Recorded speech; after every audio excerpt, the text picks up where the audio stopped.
cervix. Honorable Speaker, cancer of the cervix is a sexually transmitted disease.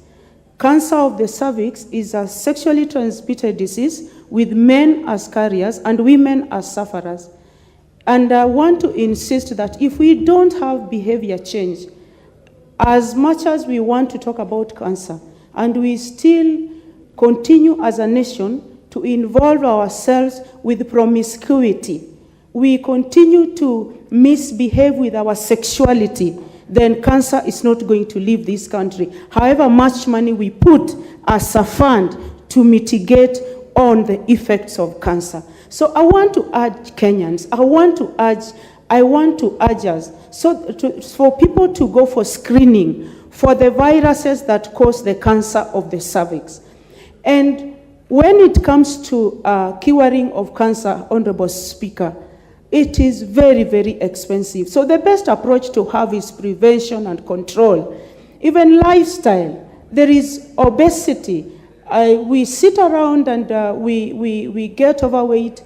And I want to also appreciate the way these motions have been brought. There was a comprehensive healthcare motion that preceded this. And we should start early by training even our young people on issues that propagate cancer. Or we have cancer in our foods, we have cancer, carcinogens in foods, by way of aflatoxins, Honorable Speaker, we have carcinogens in water, we have carcinogens in drugs, but the worst bit is lifestyle. So, as much as we are talking matters cancer, as much as Honorable Speaker, we are concerned about the death of cancer, many people even this week. And I want to pray for the soul of my friend Rosalind Damian, who is a gospel singer and arrested on the basis of cancer of the brain, and she had breast cancer, and she had leukemia. These are cancers. May her soul rest in peace, and the rest of many Kenyans who have passed on because of cancer this week. And it leaves many orphans, Honorable Speaker. And I want to insist, and I want to say again, that as leadership, any forum that we have, even outside there, we should talk about prevention. We should talk about control. There are cancers that just come, Honorable Speaker, due to stress. We have Kenyans who are living under diverse stress. We should have a composed life. We should have peace. We should have a peaceful nation.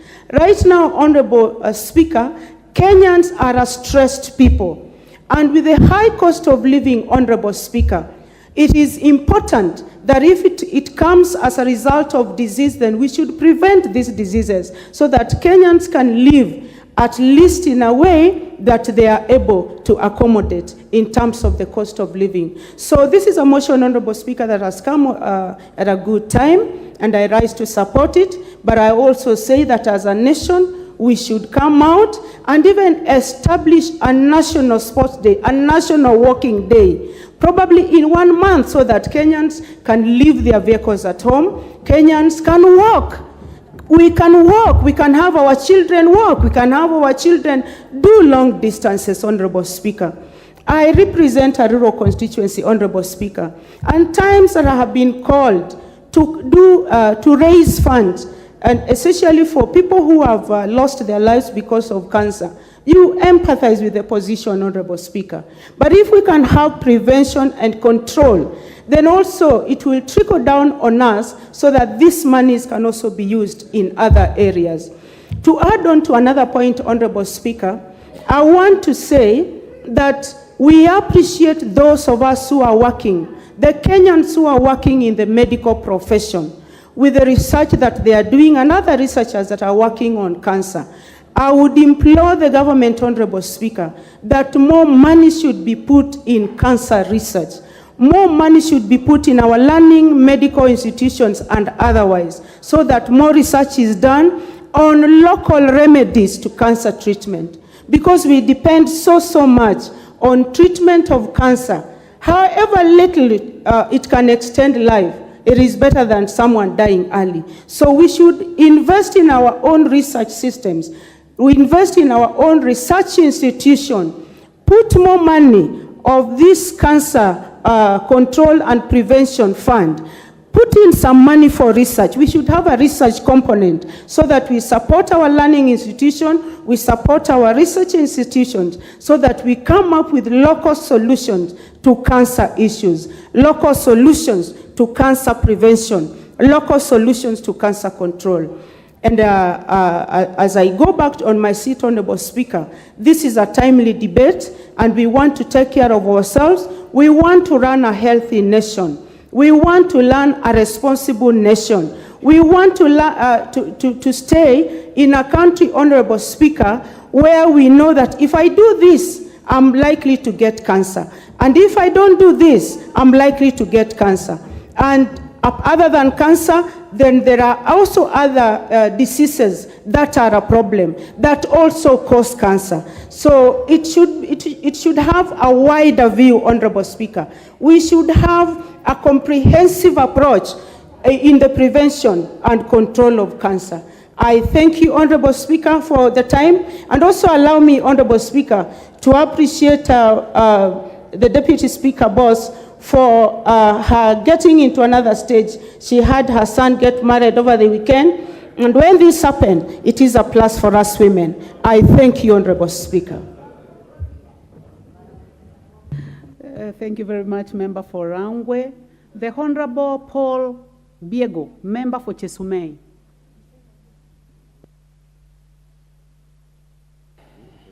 Thank you, Madam Speaker, for giving me this opportunity to support this motion from my good friend, the Honorable Timothy.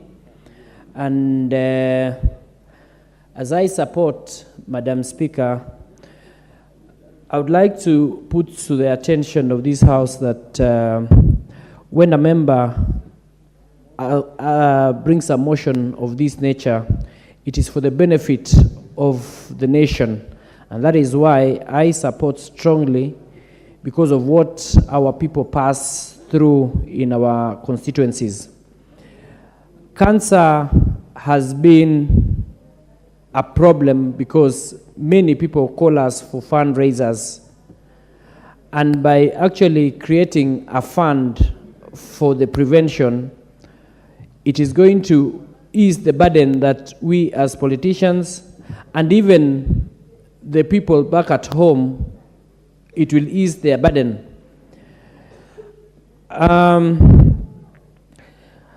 It takes me back to the olden days when the government was struggling and advising people to do or to take vaccinations. Now, young children are being vaccinated, and actually mortality rate has decreased because of vaccination, which is prevention.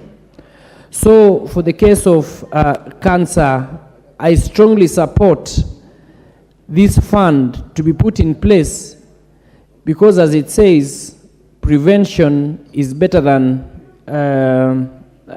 cure. And as the honorable member was presenting this motion, I actually concur that cancer being a death sentence, when anybody is diagnosed with cancer, then it's as well like a death sentence. And now that it has become so clear that fundraisers are not able to help in terms of the treatment of cancer, then this motion comes at the right time to at least shelve and help our people so that they can be able to actually get prevention before they get cancer.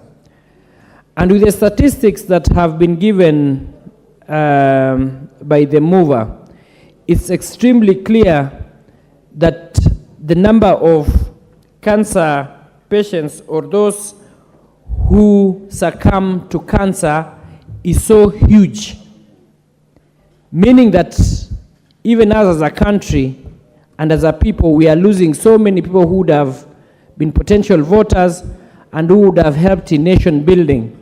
So we need to deal with this once and for all so that people are able to get preventive measures. And Madam Speaker, factoring that cancer, the nature of cancer, it grows extremely slowly, and has been proved that years or even decades may pass before the cause is noticeably, before you notice the symptoms. And during this time, cancer may go undetected. Thus, the screening programs are vital for detecting cancers at early stages, and at that time, of course, treatment options are more effective. Therefore, we should all stand firm as a house to ensure that Kenyans get funds and to ensure that we don't lose our lovely ones to cancer. So this motion actually, Madam Speaker, will actually help people, especially those who are vulnerable, the poor, those who are not able to actually go for checkups. We know that there is a lot of advertisements, promotions leading to people or an awareness for people to actually go to check their status. But because of the poor state that we find ourselves, or our people, even transport alone to the facilities is a problem, it is quite important for us to get this fund and even get it closer to the people in the villages, so that it's very easy for people to go and have preventive measures, to get preventive measures. Madam Speaker, as also the Deputy Speaker was giving her side, Madam Gladys, it's also saddening that we know the causes, and yet we still continue wanting to cure, and yet we can prevent. So apart from even preventing, apart from forming the fund or creating the fund, we need to get rid of the pesticides that have been proved to be causing major havoc or causing the cancer. And I also join other members and my colleagues that the Pest Product Control Board should actually be put to speed so that they remove the 267 pesticides and adopt the many, many more which are available and which have been proven that they are harmless. You would imagine if the study now clearly shows that majority of the cancer patients are those from the farming areas, that will slowly and sooner get into those people also who are in towns, because what we also consume in towns or in the urban areas is from the rural areas. The rural people who are living in rural areas, majority and majority of them actually consume direct, and a greater percentage of the food they eat is from their farms. And that is why probably the study shows that majority and majorly many of them are affected. But we all know that the source of this food we also eat comes from those farms. So the earlier, the better. And that is why I stand here to support my great friend Timothy to establish, or the establishment of a national cancer prevention and control fund. So, Madam Speaker, I would want to go into record in actually saying that this is long overdue and that the former members who have tried earlier and didn't get the light of the day, let us take this seriously so that the 13th House or the 13th Parliament would go down on record to have actually assisted big time to prevent this menace. We know for sure that many diseases, like somebody has also mentioned, AIDS, now has been contained because of prevention. Many other diseases have been prevented because of prevention. Let's take this opportunity to actually grab this motion, and members, let's all support this so that we have a fund which is set aside for the cancer. Thank you so much and be blessed. Thank you very much. The Honorable Charles Ngusia, member for Mwingi West. Thank you, Madam Speaker, for giving me this opportunity to contribute and to add my notes on the same motion.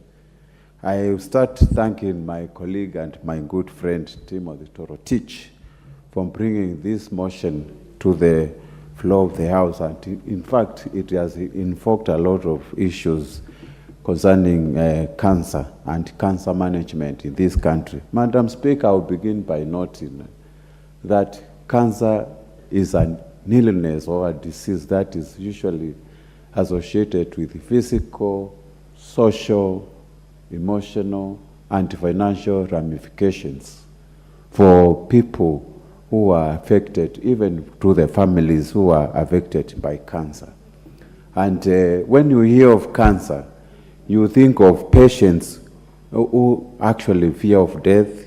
They fear disfigurement, abandonment, financial hardships, and all those sorts of negativity associated with these diseases, Madam Speaker.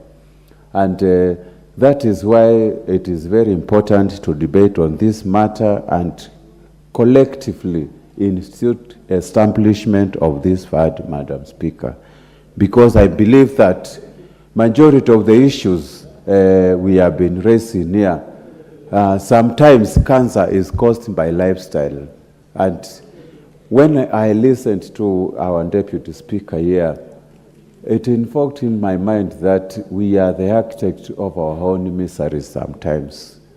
Because if something has been done by the Western world, and whatever she petitioned, and it is still existing, Madam Speaker, we should have done away with those carcinogenic products long time ago. And we need to support that eradication, doing away with that thing.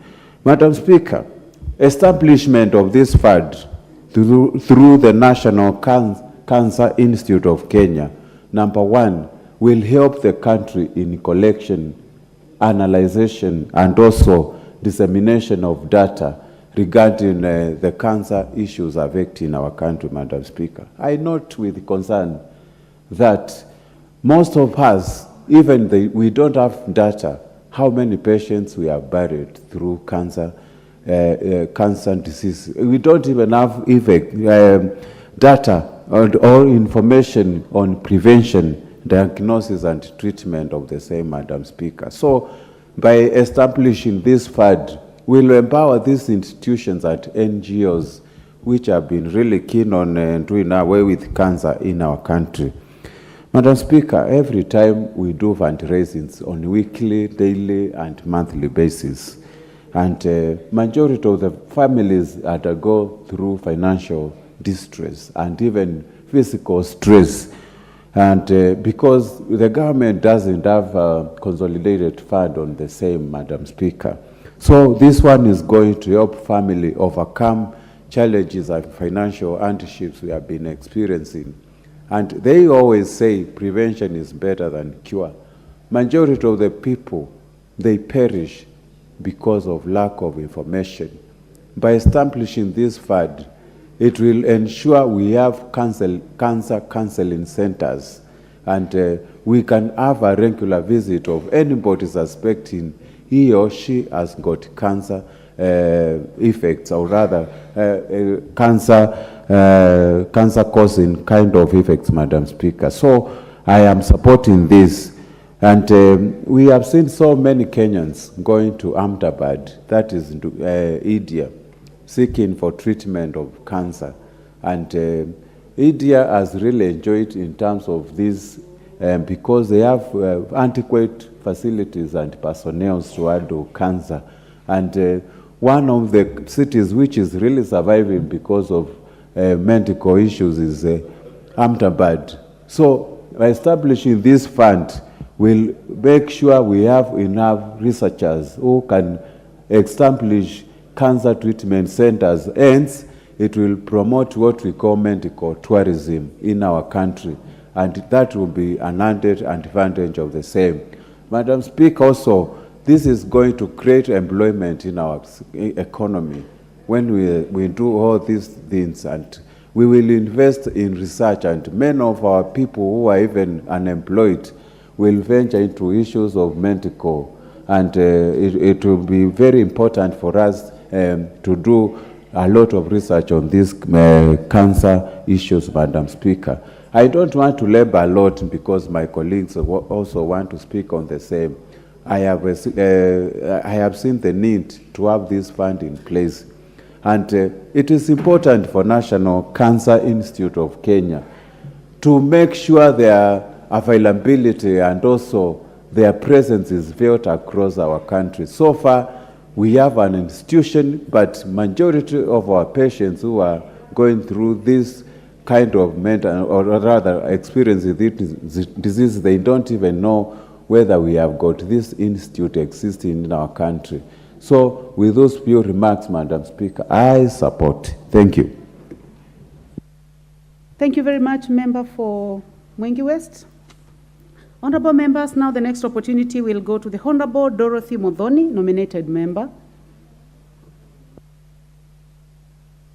Honorable members, I see a lot of interest in this motion, and you know that at the beginning of the motion, we did not make a decision to speak for less time. So people are spending 10 minutes to debate. So you can use your discretion to speak for less minutes so that more people can speak. So I'd like to ask you to be patient. I can see the screen is full, but we'll do our best so that as many of you speak, but that depends on the length of time you're speaking. The Honorable Dorothy, you may proceed. Thank you, Madam Speaker. Madam Speaker, I too rise to support this very important motion, and I want to thank our brother, Honorable Timothy, MP Marakwet West, for bringing this very important motion. Madam Speaker, it is important for all of us to note that cancer is a monster that is feared.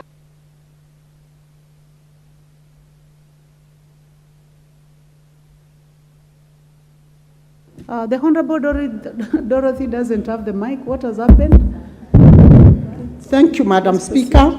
Madam Speaker, cancer is a monster that we all fear. Madam Speaker, the worst and the most disheartening news that each one of us ever gets, it's when you go to a hospital and the doctor says, I want to test whether you have cancer. Be it you or your relative, that marks the end of the beginning of all your fears and anxiety. Madam Speaker, I know too well that each and every family seated here today, families are in one way or the other affected by this monster. Madam Speaker, I want to say the government of Kenya, through the relevant state departments, and in fulfillment of Article 43 of the Constitution of Kenya 2010, confers on every person to get the highest attainable standard of health. to be accessible to all members of the society. However, Madam Speaker, in recognition that cancer is the number 3 cause of mortality and the second leading cause of all non-communicable diseases in the country, Madam Speaker, and noting that the annual incidents are increasing by the day, Madam Speaker, I want to underscore the fact that we have major cancers that spread across board and they are spotted in all communities. Cervical cancer, prostate cancer is one among the leading cancers in this country. Madam Speaker, when one speaker, the woman rep for Migori, was cautioning our young girls seated in the gallery to take care of their sexual health. Madam Speaker, it is very timely because we are seeing very, very young girls getting cervical cancer. And cervical cancer is one of the cancers that are sexually transmitted. Madam Speaker, I also join now to caution the young girls on matters of sexuality so that they don't fall prey to this very, very devastating disease. Madam Speaker, we are here as a country, very many years after independence, still talking of a disease that is causing havoc, and a disease that is so stubborn and has been here with us. Madam Speaker, we are devastated because the health facilities that are taking care of health patients, cancer patients, are so overstretched, Madam Speaker. We note with a lot of concern that we only have 58 oncologists in this country. We only have 60 oncology nurses, 12 oncology pharmacists. We only have 27 radiology technologists and 2 nuclear medical physicians who are so overstressed and overworked because the number of patients that they handle on a daily basis cannot be able to match the expertise. Madam Speaker, I want also to note with a lot of concern that out of the very many cancer patients who are detected every year, 78% of them have no chances of survival. That means, Madam Speaker, as a country, all the patients that are detected and having cancer, they don't make it. Maybe they die in the next 5 or 1 year after the detection of cancer. Madam Speaker, I was so concerned when Madam Bose Sholai was giving evidence of reasons why our people are dying of cancer. PET science, which have been condemned in the Western world, they are still in the counters in our country, and because of corruption, these pesticides are still seeing their way to our farmers. We are still buying the products which have been sprayed using these pesticides, and Madam Speaker, this exposes all of us to the dangers of cancer. Because, Madam Speaker, when you visit a market, whether it's groceries, whether it's a fruit market, wherever you go, you don't inquire which pesticides are being used to spray those vegetables that you are buying. Madam Speaker, it is the high time that as a country we join forces together and walk the talk of ensuring that if something is condemned, we all rise up and condemn and urge the government to ensure that the 257 condemned pesticides are out of our shelves as early as tomorrow. Madam Speaker, we also have an issue of even beauty products which find their way in our market.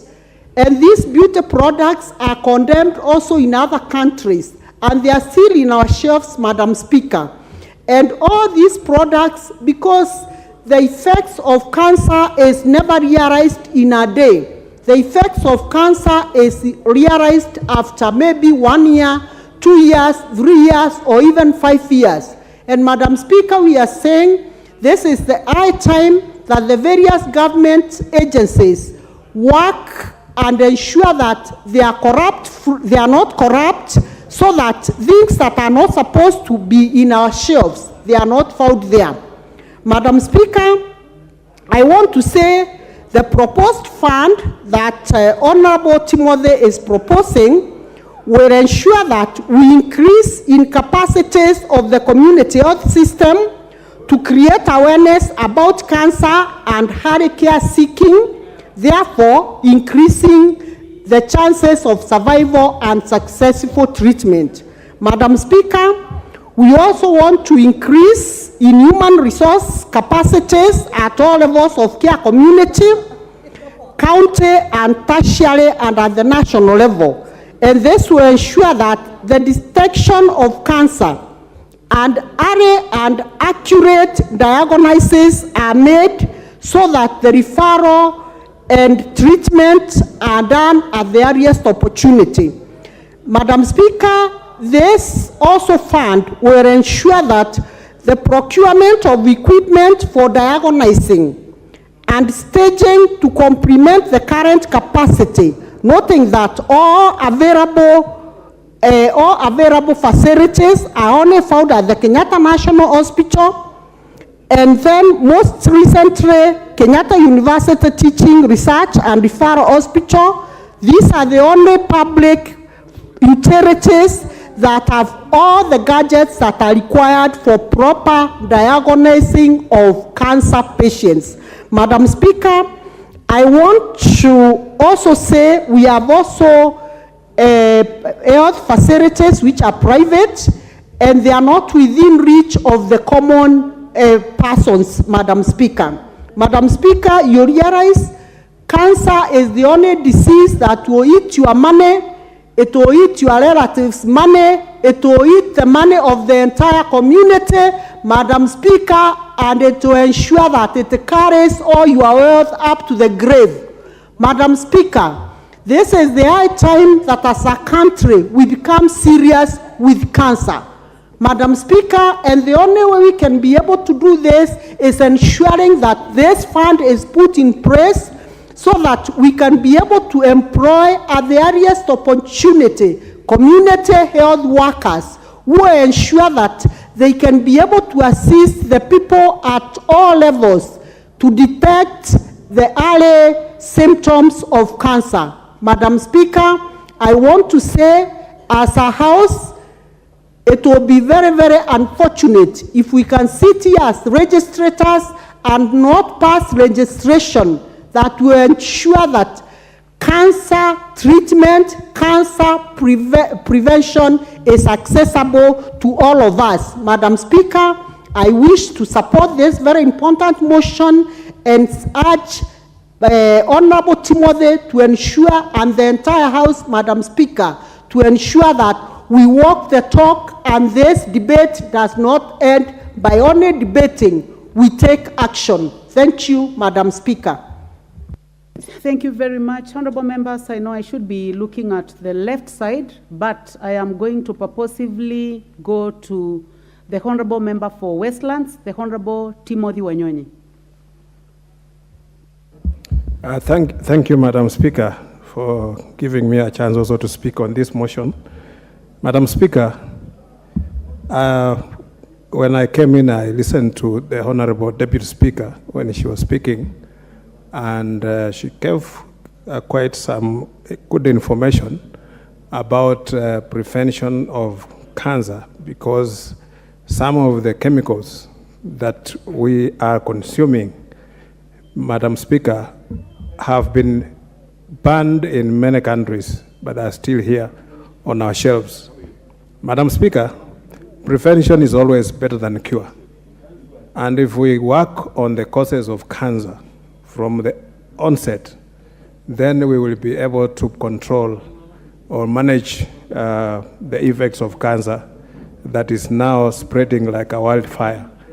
Madam Speaker, in the last parliament, we lost 2 honorable members, I think 3 or 2. I know Honorable Ken Okoth, my very good friend, and Honorable Waititu, a member for Ruiru. Madam Speaker, we lost them on this cancer. And many other Kenyans, Madam Speaker, who are suffering. And cancer, when it hits, Madam Speaker, it doesn't matter how much you have made your savings, it trains you, it trains your family, and it leaves the families devastated. It is good. Honorable Gathoni Wamushomba, you have a point of information, but I'm going to find out from the Honorable Member for Westlands whether he would like to be informed. Would you like to be informed by the Honorable Gathoni Wamushomba? Please go ahead. Thank you, Madam Speaker. I just wanted to inform the Honorable Member that the late Honorable Waititu Wakape was not a member for Ruiru constituency, rather he was a member for Juja constituency. Thank you. Thank you for that information, Madam Mheshimiwa Wamchomba. Madam Speaker, cancer is some disease that needs very high level of diagnostic. I remember the Honorable Ken Okoth, for a long time he was being treated for just common ulcers. But later on, when he went abroad and they was diagnosed with the cancer stage 3, Madam Speaker, it was quite unfortunate that maybe it was diagnosed early enough, he could have prevented it. So sometimes even the diagnostic is also something that we must work on, because many times people end up being treated for a different thing, and yet it is a different disease that is hidden within the body. Madam Speaker, we must also look at some of the things we allow in our country. We import some things, and including so many things, not just that are the things that are consumed, but even things that are used commonly. We find that things that are they are bringing very close to us and are causing cancer, even in the villages where you could not imagine that we can have such a disease, Madam Speaker. We have seen chemicals used in the farming, and some of them which have been banned in all over the world, but they are still here. Madam Speaker, we must look at it carefully, and we must also, the people who are responsible for controlling these things, Madam Speaker, they must be serious, because some of them overlook and allow some of these dangerous things to get into our system, and they come and infect us. Madam Speaker, cancer is not just a common disease. It has been, and it lacks proper cure. Sometimes we just try to prolong it, but eventually it will bring somebody to end somebody's life. So we must seriously, as a country, start working on prevention and make sure that the causes of cancer are totally minimized or eliminated altogether, so that we prevent, we protect our populations and most of our people from getting these infections, Madam Speaker.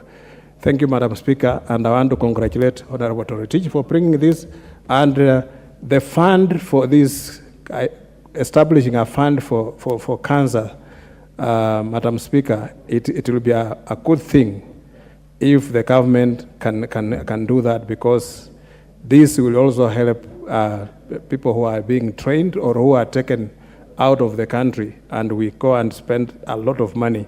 But if we have even investment in the country and have more facilities also dealing with cancer, especially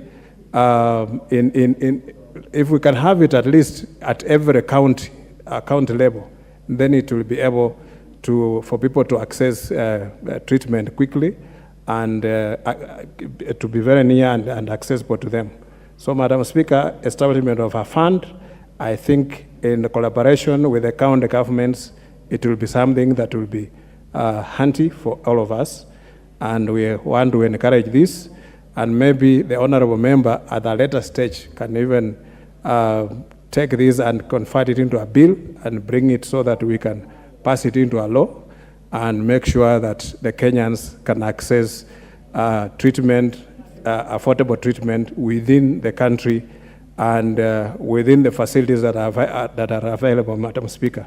Thank you very much, and God bless. Thank you, Member for Westlands. The Honorable Mark Mwenje, Member for Embakasi West. Mark Mwenje's card is really blinking on intervention, so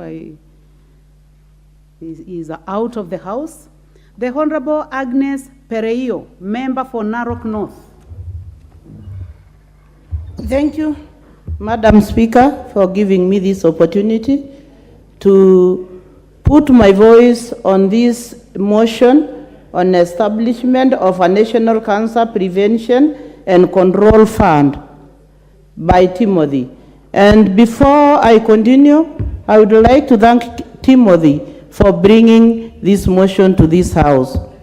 Cancer is a killer, and it kills everybody. And I think it is our concern as leaders to look at this issue and make sure that these funds are available. And it is worrying to hear that there are international countries that are manufacturing pesticides that kill our people, and they don't sell them in their country, but they come and make money from us. This is a shame for us to know that these pesticides are killers, and we allow these pesticides to remain on our shelves or in the shelves. Because I believe that Roundup, because I come from Narok North, and they do a lot of farming, and they use Roundup as a pesticide in preparation of their land for growing. Then it starts from the aggravate, because I believe they inhale Roundup at the shops. And then it moves to the innocent women and children as people spray their land. It's taken by wind to innocent people who are not even there. And we just can't be keeping quiet as leaders as we see our people suffering. To me, I hate and I fear and I can never forget cancer. This is because it killed my father. And when it was pronounced, everybody was shaking and everybody started seeing like using resources on my father was like a waste of resources, because after all, he was going to die. Because people believe that there is no cure, and of course there is no cure, and so there is no need of using resources. So that's why I support this motion, to make sure that we look at funds and we come up with funds that will take care of our people. And at the same time, we also need to create awareness on the innocent people who think that Roundup is doing any good to them. We need them to be aware that when they spray Roundup, they are bringing near to themselves cancer that is already a killer and that is already killing people. So we also need to educate our people. And that is especially after us having a motion here in the introduction of comprehensive health education as a core subject in our schools, so that we can also have our children, our girls, our women, our young women having knowledge on what causes cancer, so that they can be aware and they can start preventing by not doing what is not right. So our people should have information, and we should make sure that we put a lot of information so that as you use Roundup or as you have early sex, you know what you are taking yourself to or what is going to happen to you. So for me, I support this motion, and there is need for us as a house to make sure that we put into task those people that are making money out of killer pesticides that are killing our people. And with those few remarks, I support that there is need for us to have these funds to control and to make sure that we support those that are already have cancer, so that they can have hospitals to go, and they can have insurances, so that they can treat themselves and they can take care of their relatives. And with those few remarks, I say thank you and I support. Thank you very much. The Honorable Caroline Ngeleche, member for Elgeyo Marakwet County.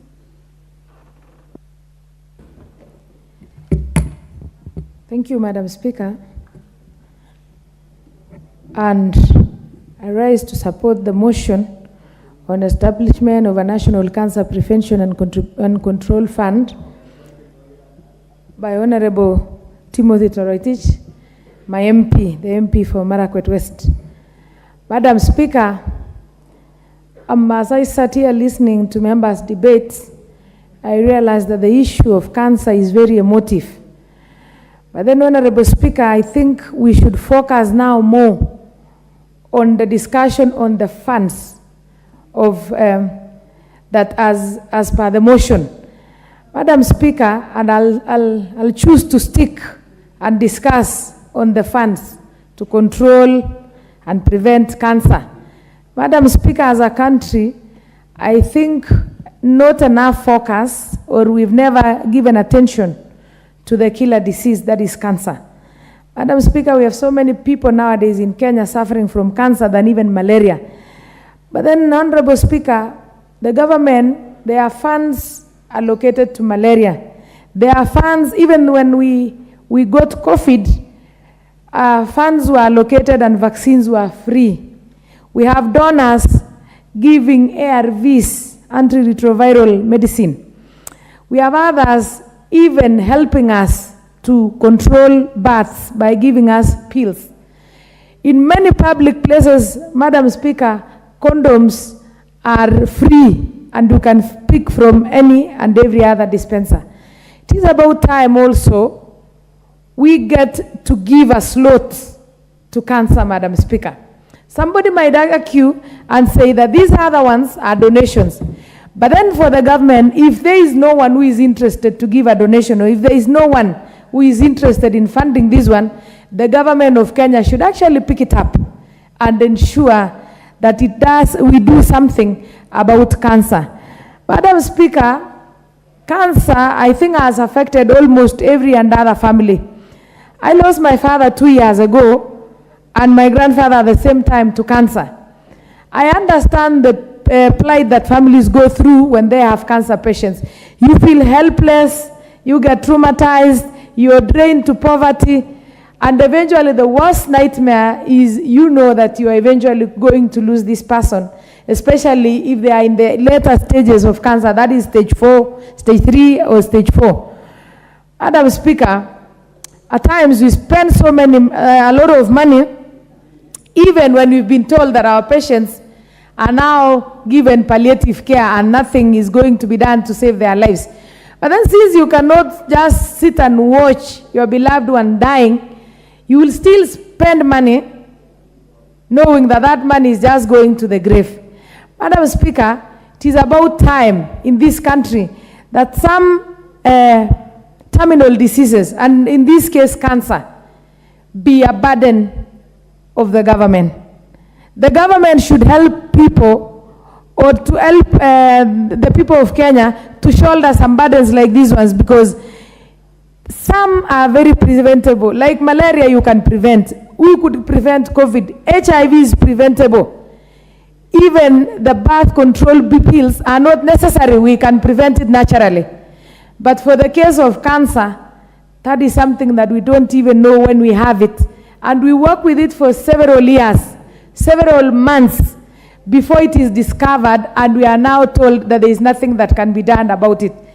Madam Speaker, we are to collect the resources used by individual people in Kenya to take care of their loved ones, to treat their loved ones, to offer palliative care to their loved ones.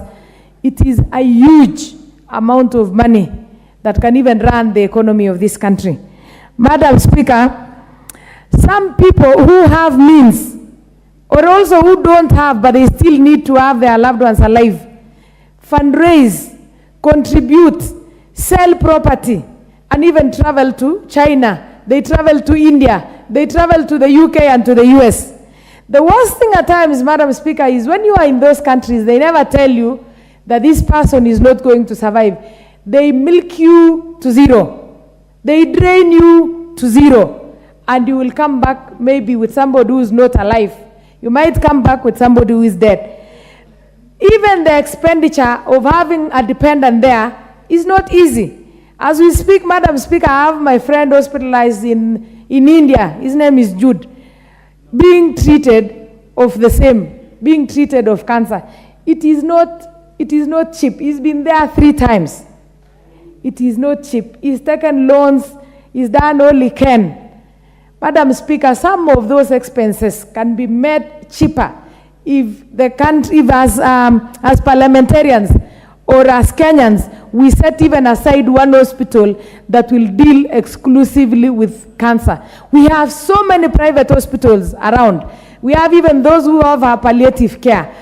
And you find, Madam Speaker, even when somebody is on palliative care, maybe they still do chemotherapy or radiotherapy for maybe 35,000 shillings per session, 40,000 shillings per session. This person needs other drugs. So you're just paying knowing that I'm not going to have this person again. Madam Speaker, I support this motion by Honorable Timothy, and I want to thank my MP for coming up with this motion. I want to support and say that it's about time, Madam Speaker, we treat this pandemic called cancer. We give it attention it requires. We give it the resources required. Madam Speaker, when people go out of the country to get treated for cancer, they come and tell us that the technology outside there is way superior than what we have inside, within Kenya. And it leaves me asking myself, can the government even allocate us one center fully equipped with modern equipments so that some of those people who have average earners, so that even if we fundraise for a patient or we fundraise for someone, we don't have to incur money on air tickets, on hotels outside the country. So, Madam Speaker, I want to support this motion, and I want to urge each and every member here. It is too unfortunate that when we are discussing such sensitive issues like this ones, it doesn't give much attraction to many members. But to me, this is what has made me sit here from morning, Madam Speaker, as I waited to be given an opportunity to contribute, because I know this is what is affecting each and every person, and it is draining us financially. I beg to support the motion, Madam Speaker. Thank you. Thank you very much, Member for Elgeyo Marakwet. Honorable Member, just to inform you is that the screen is full. Many people are interested in talking about this, and thank you very much for debating very well. Honorable members, before we go to the next person, the next honorable member to speak, I would like to recognize the presence of students seated in the speakers gallery from Merera High School, Naivasha constituency, Naivasha County. You are welcome to the National Assembly to observe the proceedings of the House. Honorable members, the next opportunity goes to the Honorable Beatrice Elachi, member for Dagoretti North. Thank you, Madam Speaker. Madam Speaker, I also rise to thank Timothy, for indeed giving us this motion. That is a motion that I know many Kenyans, wherever they are watching and asking, are we going to come up with something that can save the challenges that many families have gone through, Madam Speaker? As we also know that this is a disease, a demon that has made many families very poor. Madam Speaker, in this House, we lost the governor, the late Joyce Laboso. Just a few days ago was her memorial. We lost honorable members. Through COVID, many people succumbed because of COVID, and they had cancer. They just went. We lost so many doctors. We have lost so many families. Today I have so many families, Madam Speaker, in Dagoretti North. Today, this morning, I was talking to the mom for Coach James in Kawangware, and we were just discussing how she's going through her chemo, how do we support her through her NHIF, and not just her, many other women and men and children, and who are sick today. We pray that as we discuss this, Madam Speaker, that all those families, may God just give them grace as they go through this painful process. I want to thank Madam Speaker, our Deputy Speaker. She started by just telling us about how, and this is something that in our country we have entertained. I don't know how we entertain, how we just move on.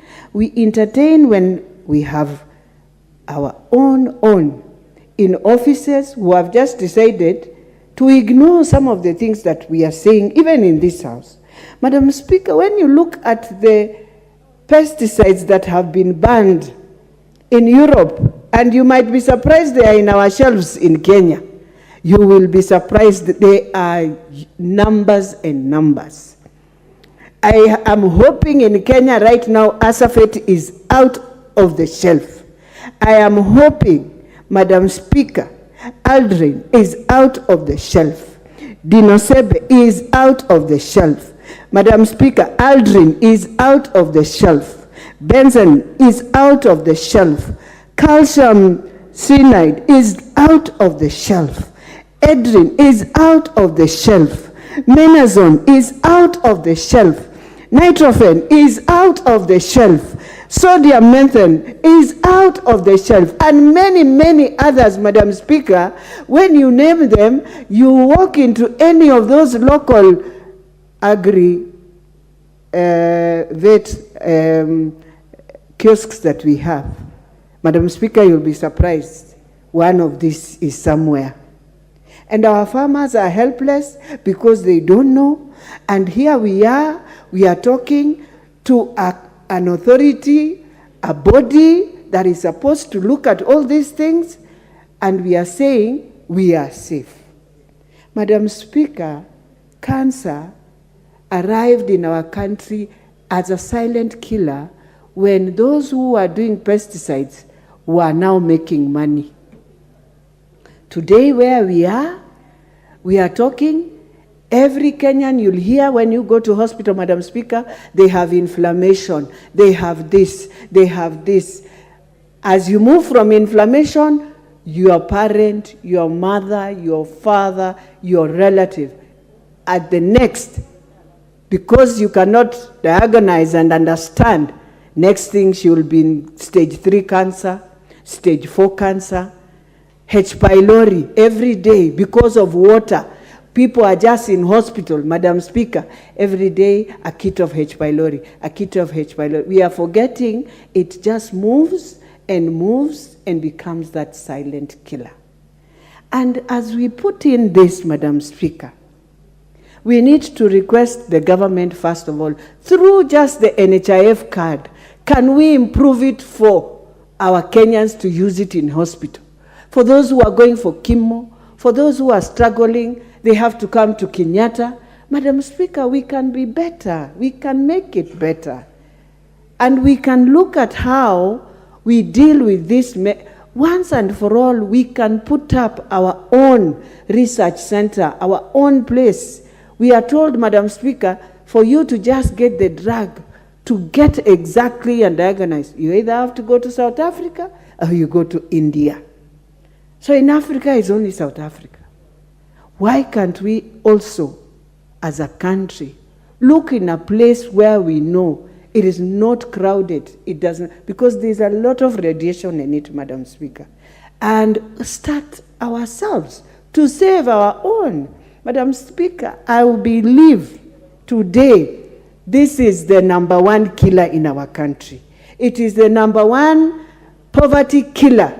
It takes the face, it completely, you find people are helpless. They would wish to see their patient through, but they are so helpless. But also, Madam Speaker, you find that also we have taken advantage again. And it becomes so expensive for our Kenyans. So if we support Timothy to do this, to take it to a bill.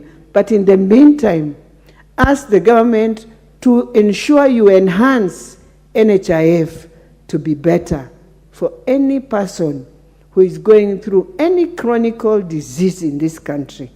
Madam Speaker, the other day I did a call in Dagoretti North to just try and do a few through our NHIF and to see if I can just deal with those who have chronic disease and our elderly parents.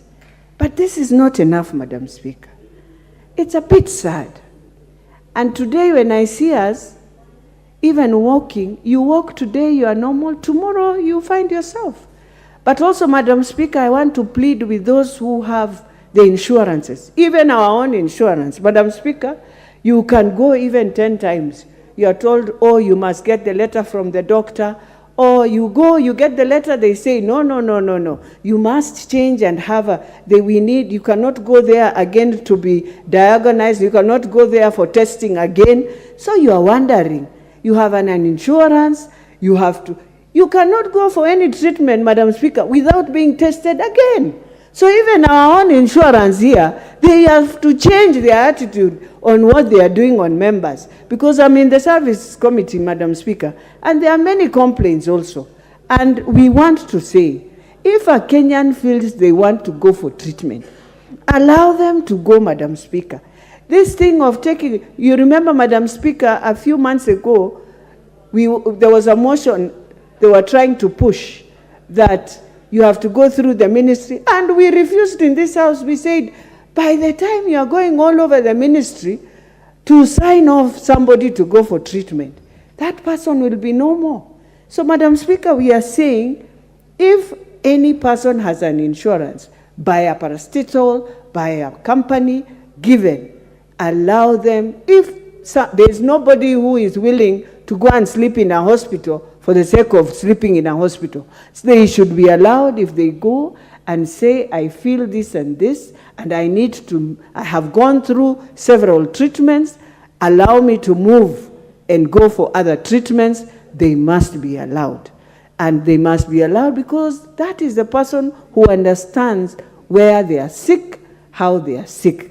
Madam Speaker, even as I name this banned pesticides in the European Union, in India, how I pray that in our country, as I have said and named, some of them, there are so many, Madam Speaker, there are more than 200 that are supposed to be out of our shelves today, and not just the ones that are supposed to be for Kenya, Madam Speaker, but we also need to ask, we need to check what has been banned in European Union should be banned in Kenya. What should be banned in India should be banned in Kenya. With those few remarks, Madam Speaker, I just want to say this is one motion that we should carry to the end as the 13th Parliament and see that we have saved the face of many Kenyans. For all those Kenyans who have passed on through cancer, today we celebrate you wherever you are, and we pray that God has mercy on your souls. Thank you, Madam Speaker. Very much, Honorable Beatrice. The Honorable Brighton Yegon, member for Konoin. Thank you very much. Thank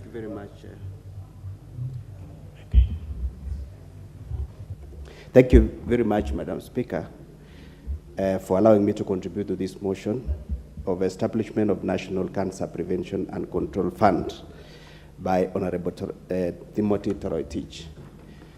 Madam Speaker, as you know, cancer is a menace, and many Kenyans have been consumed by the cancer menace and it's actually spreading like a bushfire, Madam Speaker, in our villages, and it's a total disaster. Families have been drained of their resources due to huge budgets required to treat cancer and even the other terminal diseases. Even as we talk about cancer, there are also other terminal diseases that are draining resources of our people, especially the kidney dialysis, HIV and AIDS, diabetes, among others. Madam Speaker, fundraising to mobilize for funds has drained the community of the resources, and also many families have sold all their land, all their investments, all their hard-hand resources to actually try and fund the treatment of this terminal illness. Madam Speaker, the causes of these diseases, it's suspected that one of them is lifestyle. The other one is a pesticide that we use as some of the causes of this particular disease. However, the main cause of cancer is still a mystery. And we are only told that early detection of this particular disease can actually be, actually you can treat a disease that this disease, if it's earlier detected. The government should put in place relevant equipment, relevant infrastructure, sensitization, human resource capacity to handle early detection and therefore the ultimate treatment of this particular disease. Madam Speaker, the state should come on and handle the bills under the National Care or National Cancer Prevention and Control Fund, so as to promote prevention, to promote control, and to promote treatment of the cancer in our country. And in these few remarks, Madam Speaker, I support. Much Honorable Brayton. The Honorable Catherine Omanyo, member for Busia County. Thank you, Madam Speaker. I rise to support this motion and thank my dear colleague for even making this come at this time. If you look at the temperature of the nation, these are things that members of parliament should be discussing, because we will be judged by the altar of public opinion if we just came here and sat, enjoyed our salaries, and went home.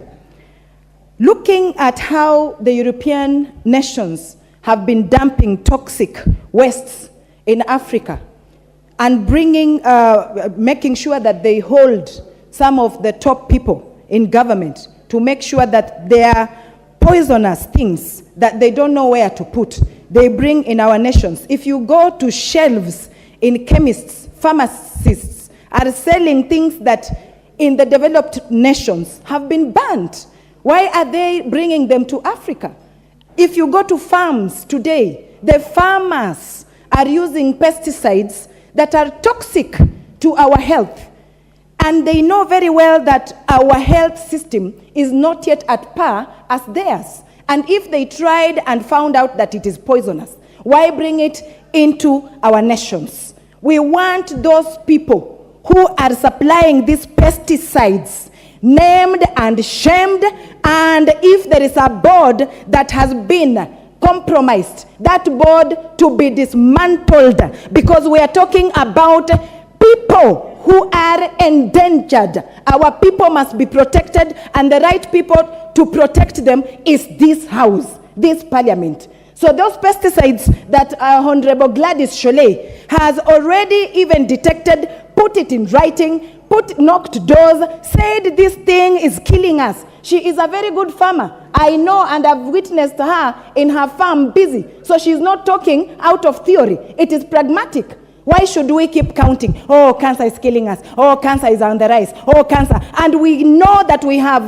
the oomph to prevent from this, from being spread. So we need those people that are allowing these pesticides to be supplied today, if not now. They must be named and shamed, and if they are in big offices, we need them out of those offices.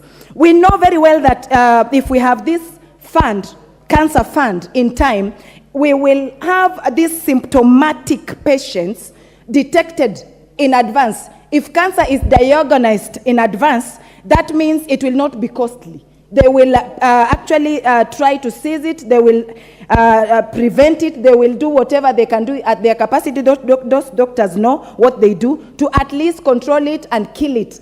Actually, cancer can be healed if they detect it on time. But normally in Africa, cancer is only diagnosed or detected at the time when it has eaten up the person. They are almost dying. And most people know once they announce that you have cancer, it just means you are already nearer the grave. So we can do something about this. The nation at 60 years plus, we are not young, we do not have teething issues of asking how, and we have the best research.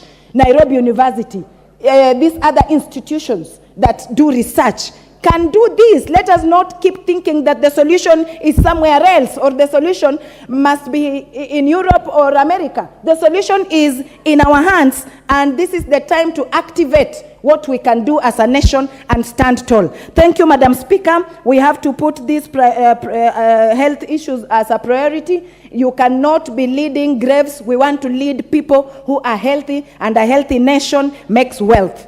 Thank you, Madam Speaker. Thank you very much. The Honorable George Koimburi, the member for Juja. Asante sana Madam Speaker kwa kunipea nafasi hii ili nikaweze kuchangia jambo hili ambalo limeleta shida katika taifa letu la Kenya, mambo ya ugonjwa huu wa kansa. Lakini Madam Speaker, ningeomba tu waheshimiwa tujaribu kuiangalia kwa undani zaidi, sababu mwenye ameleta mswada huu ameongea mambo ya kucontrol funds ambazo huwa zinatumika sana wakati tunatibu ama tunaangazia huu ugonjwa wa kansa. Madam Speaker, ni jambo ambalo ni la muhimu la kuzungumziwa katika jamhuri letu la Kenya, sababu watu wengi wameumia na watu wengi pesa zao zimeisha. Familia nyingi zimezorota, wameuza mashamba, wameuza manyumba, wameuza pia rasilimali ambazo zimewafaidi jamii zao. Kwa hivyo ningeomba Madam Speaker, tuiangalie jambo hili tukiangazia sana pahali pesa hizi huwa zinaenda, tuhakikishe ya kwamba zimerudi kwa raia, zimesaidia watu, na sana sana zisaidie kujenga mahospitali na pia kupeana madawa ambazo zitasaidia kutibu ugonjwa huu wa kansa. Asante sana Madam Speaker. Thank you. Asante sana mheshimiwa wa Juja. Nafasi inayofuata itaenda kwa mbunge Edith Nyenze, mbunge wa Kitui West. Thank you, Madam Speaker, for giving me this opportunity to also air my views on this motion from our colleague Timothy on the establishment of a National Cancer Prevention and Control Fund to control and prevent cancer in the country.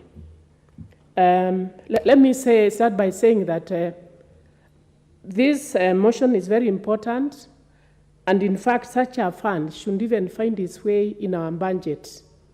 We should budget for such so that we may help our people, because it's the responsibility of the government to ensure that we have a healthy people, we have a healthy nation.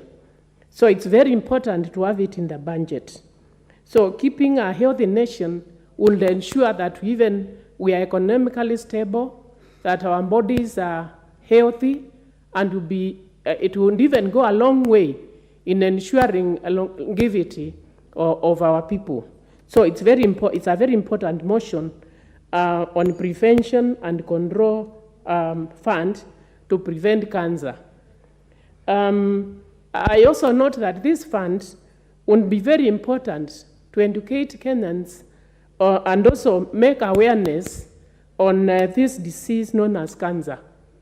Actually, it should even be declared as a national disaster, national health disaster, because my colleagues will bear me witness that every time you are in the constituency, this is one of the diseases which is taking a lot of money and also affecting very poor people who cannot even afford the treatment of the cancer.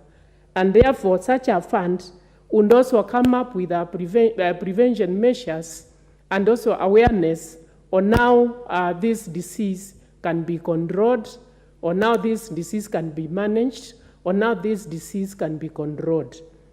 And actually what I want to say is that if it is proven that some of these things like pesticides are coming from other countries, pesticides, some chemicals, some cosmetics, some medicine, that they are finding their way into our country and causing cancer.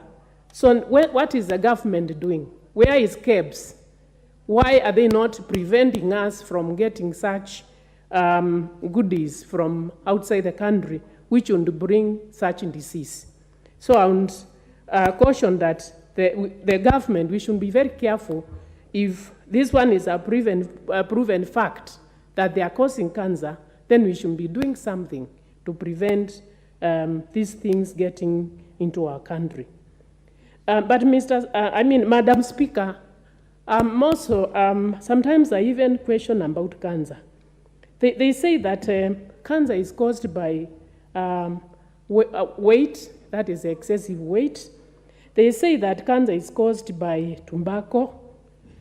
Cancer is caused by alcohol. But sometimes I wonder, you go and see a very thin person in the country who does not even take meat, and they say meat also causes cancer. You see someone who is very active in the rural areas, a very poor man, a very poor lady who does not take meat, who does not have excessive weight, someone who does not take alcohol, someone who does not take tobacco, and then they have this cancer. So actually we should come up with some diagnosis to say exactly what causes this disease.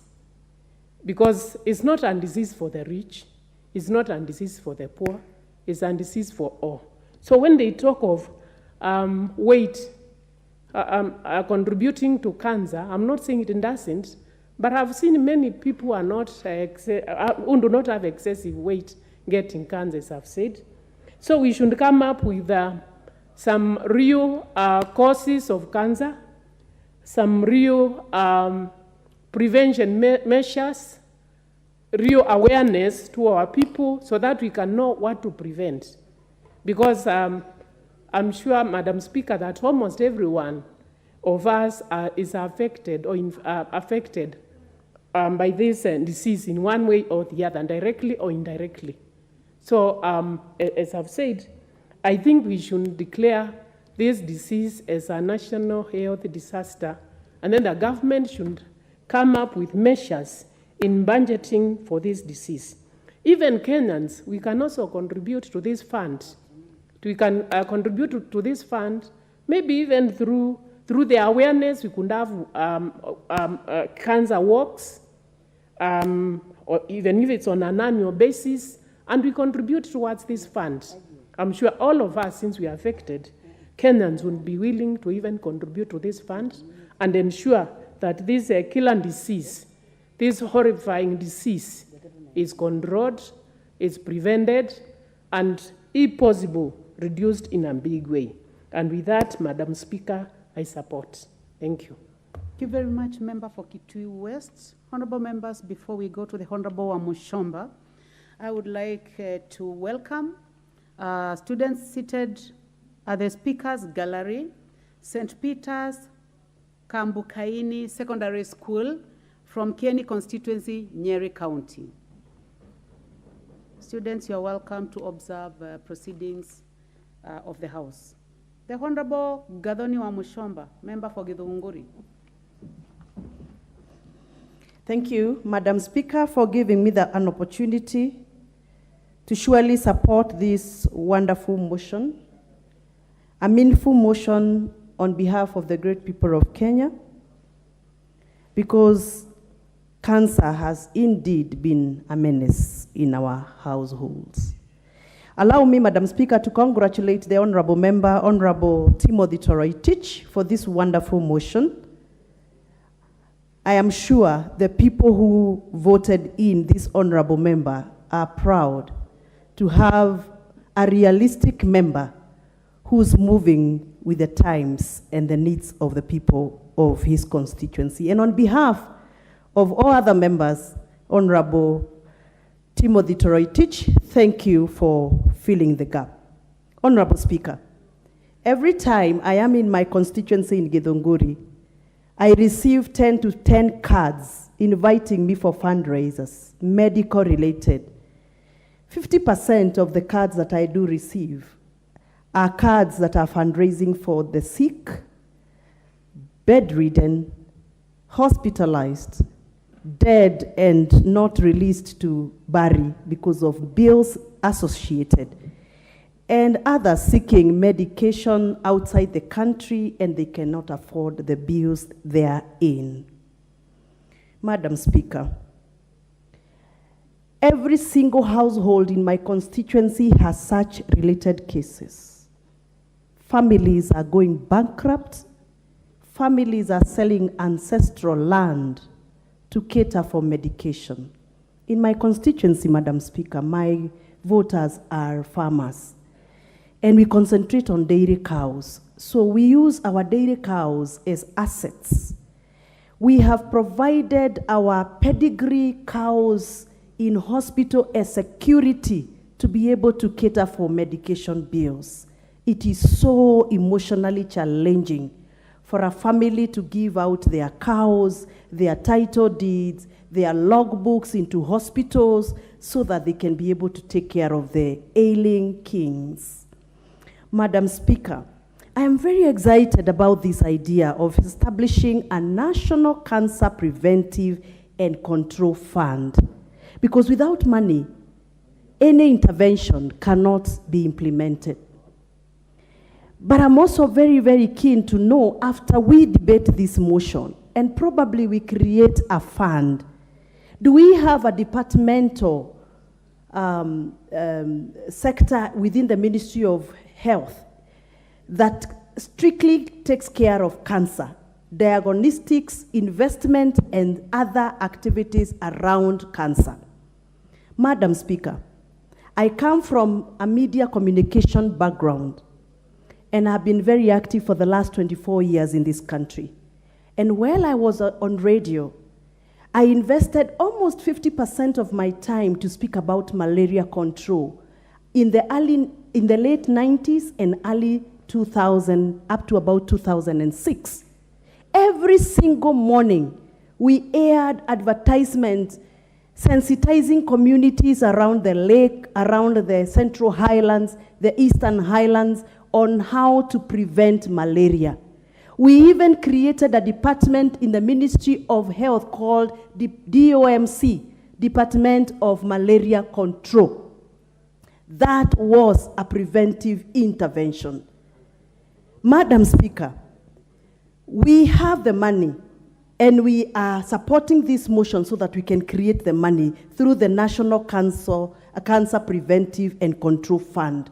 But Madam Speaker, after we get the fund, what preventive efforts are we going to put in place so that we can have a complementary approach? We control, we fund, and we prevent. But Madam Speaker, how do we prevent? Because preventive medicine is cheaper than curative medicine. How do we prevent cancer in this country when we have made Kenya the dumping place for electronic waste, which within it has very serious levels of lead, a metal associated with causing cancer? Madam Speaker, how do we control cancer Yet we are still allowing fuel in this country that is not purified enough and carries with it lead, a hard metal that is known scientifically to cause cancer. Madam Speaker, how do we control the spread of cancer when we still are allowing pesticides in this country that are banned in other areas of jurisdiction because of the mess and the hazard associated with such pesticides? Madam Speaker, about a month ago, I traveled to Japan and I had a discussion around our coffee and people who buy our coffee from Kenya to Japan.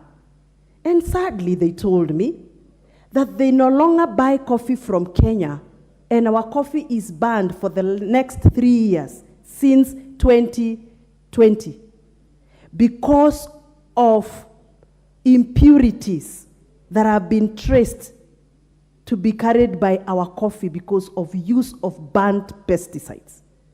Madam Speaker, I even got a list of pesticides that are in use in Kenya that are currently banned in Japan. They gave me a list of 127 pesticides allowed to be used in Kenya. But if you go to the website of Pest Control Board, Kenyan Pest Control Board, you will find over 300 pesticides allowed.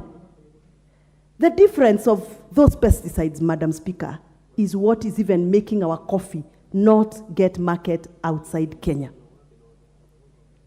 We are the source, we are the conduits, and we are the problem. Even as we set this National Cancer Prevention Control Fund, we must come up with complementary approaches that are going to help us win the war against cancer, like we did with malaria control and many other diseases that has been our problem, and we have come up with a solution. So I do support this motion, and how I pray that this is not going to die at the motion level. How I pray that, Madam Speaker, through your honorable chair, you are going to give directions on the way to actualize the National Cancer Prevention and Control Fund. Thank you, Madam Speaker. Thank you, Member for Githunguri. The Honorable Naomi Wako.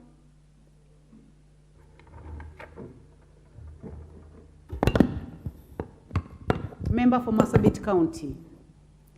Thank you very much, Madam Speaker, for allowing me to add my voice to this very important motion that has been brought to us by Honorable Timothy Toroitich, and also thank him for coming up with this motion that concerns each one of us.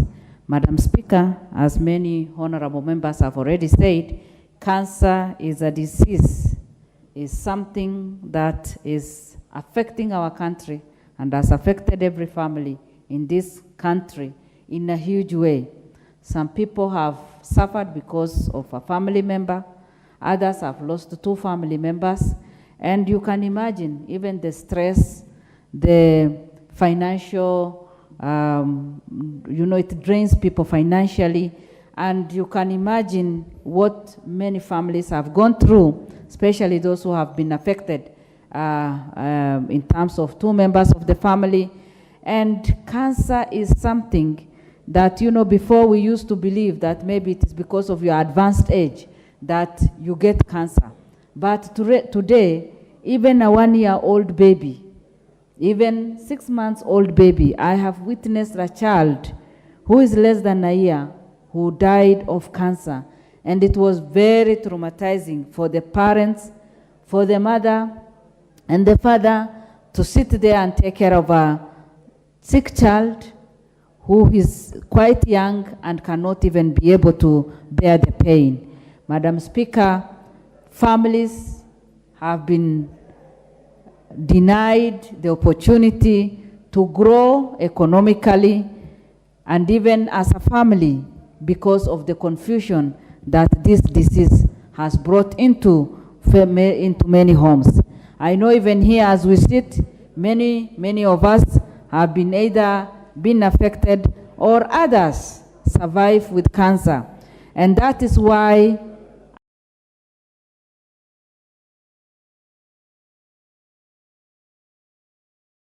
deserves. Cancer, as we all know, is said to be the third. But I think today we can all say that it is the first and the leading cause of death in Kenya. And especially when it comes to the leading different cancer that affect. You can imagine of women that have died or have already been suffering because of cervical cancer. Many women are suffering because of cancer, and many have died because of breast cancer. Many children and grown-ups are suffering because of chronic leukemia. Many are suffering because of stomach cancer, and you can name it. And this is something that the moment you hear of cancer in your family, it brings a lot of problems, because poverty levels of our members of the country and county have been increased due to this disease. Madam Speaker, that is why we as the leaders in this country today need to come up with a measure, with a way that cancer can be fully controlled. And that is why establishment of National Cancer Prevention and Control Fund is something that we need to do now, if not now, like yesterday. Madam Speaker, early cancer screening and management is good for us to advocate for in every county, so that in all the 47 counties, we have the cancer screening centers and management, so that people don't travel. The people from Marsabit travel for hundreds and hundreds of kilometers, all the way from Marsabit, which is almost 700 kilometers from here. And we travel, people travel in order to seek for medication.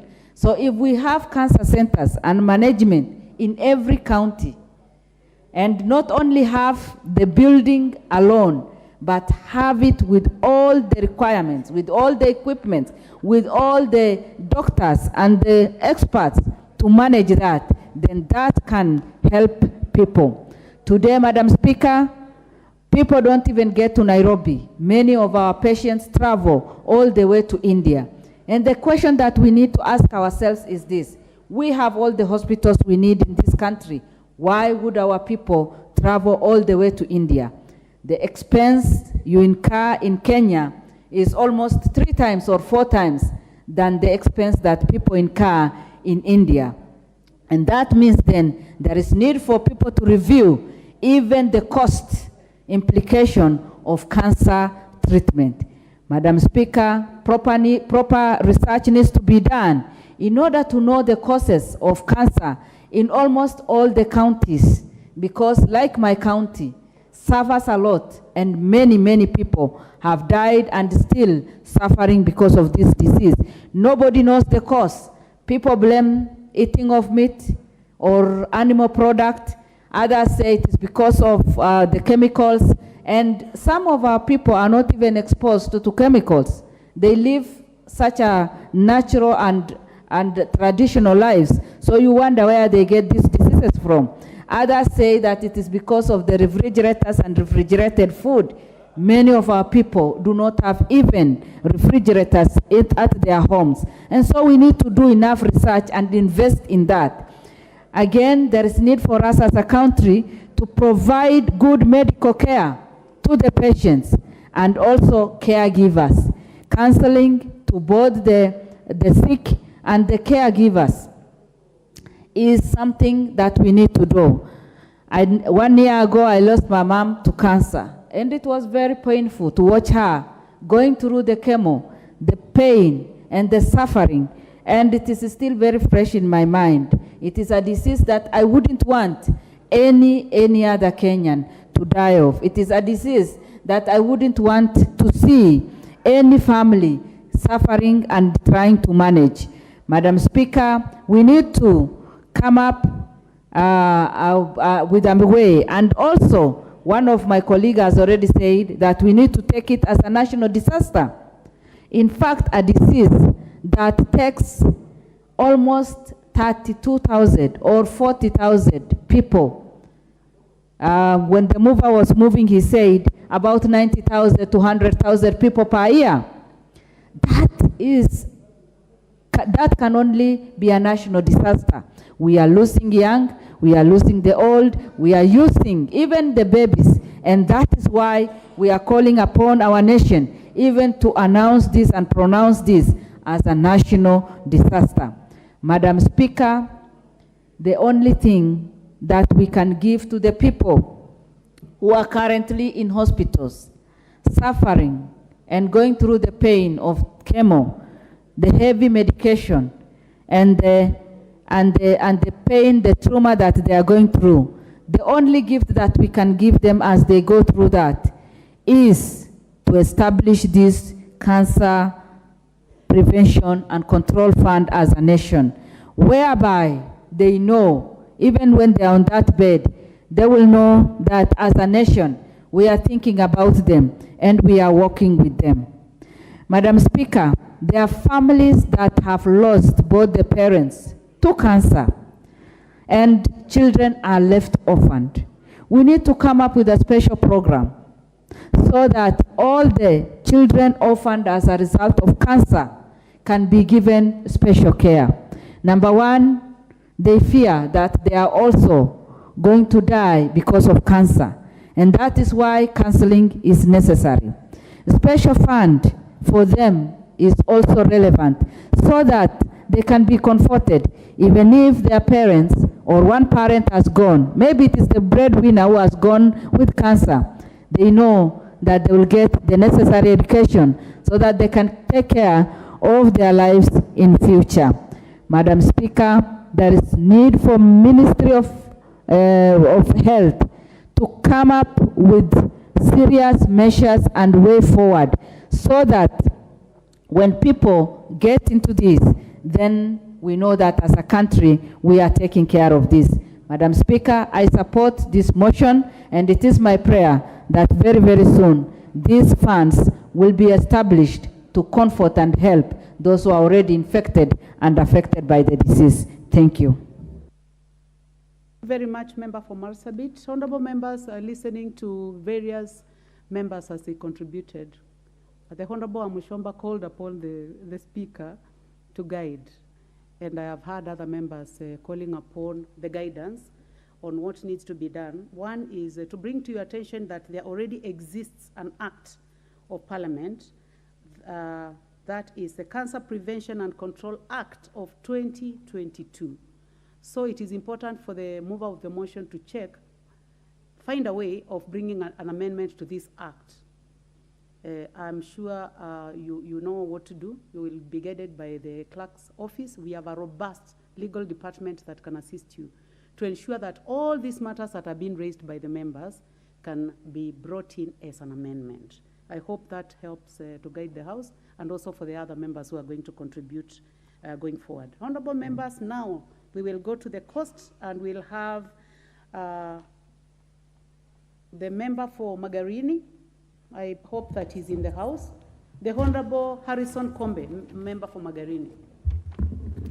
Asante Mheshimiwa Spika kwa kunipatia fursa hii kuweza kuchangia katika hoja hii ya saratani.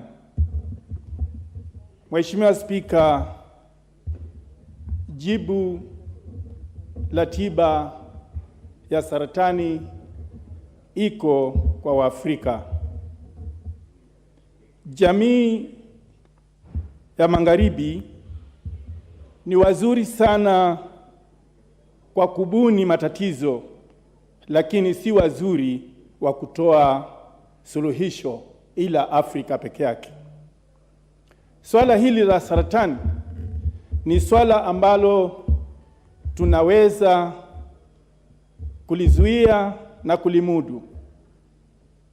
Kwanza niseme shukrani kwa ndugu Timothy kwa kuleta mswada huu wa kuweza kubuni hazina maalum ambayo itashughulikia swala hili la saratani. Hii hazina kwanza itatusaidia kwa kuweza kufanya utafiti, na pia vile vile itasaidia hata wale ambao hawawezi kugharimia matibabu haya ya saratani. Saratani ni ugonjwa ambao unaweza kudhibitiwa na pia vile vile kumdiwa kwa wakati unaofaa.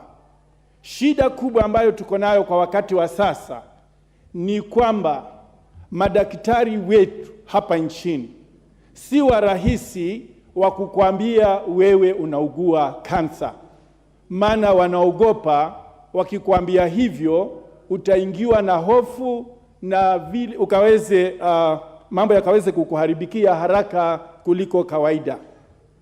Na hofu, niambie bunge hili kwamba hofu ni ugonjwa ambao hata umeshinda hii saratani, kwa sababu hofu peke yake inaweza kukuua hata kabla. Zamani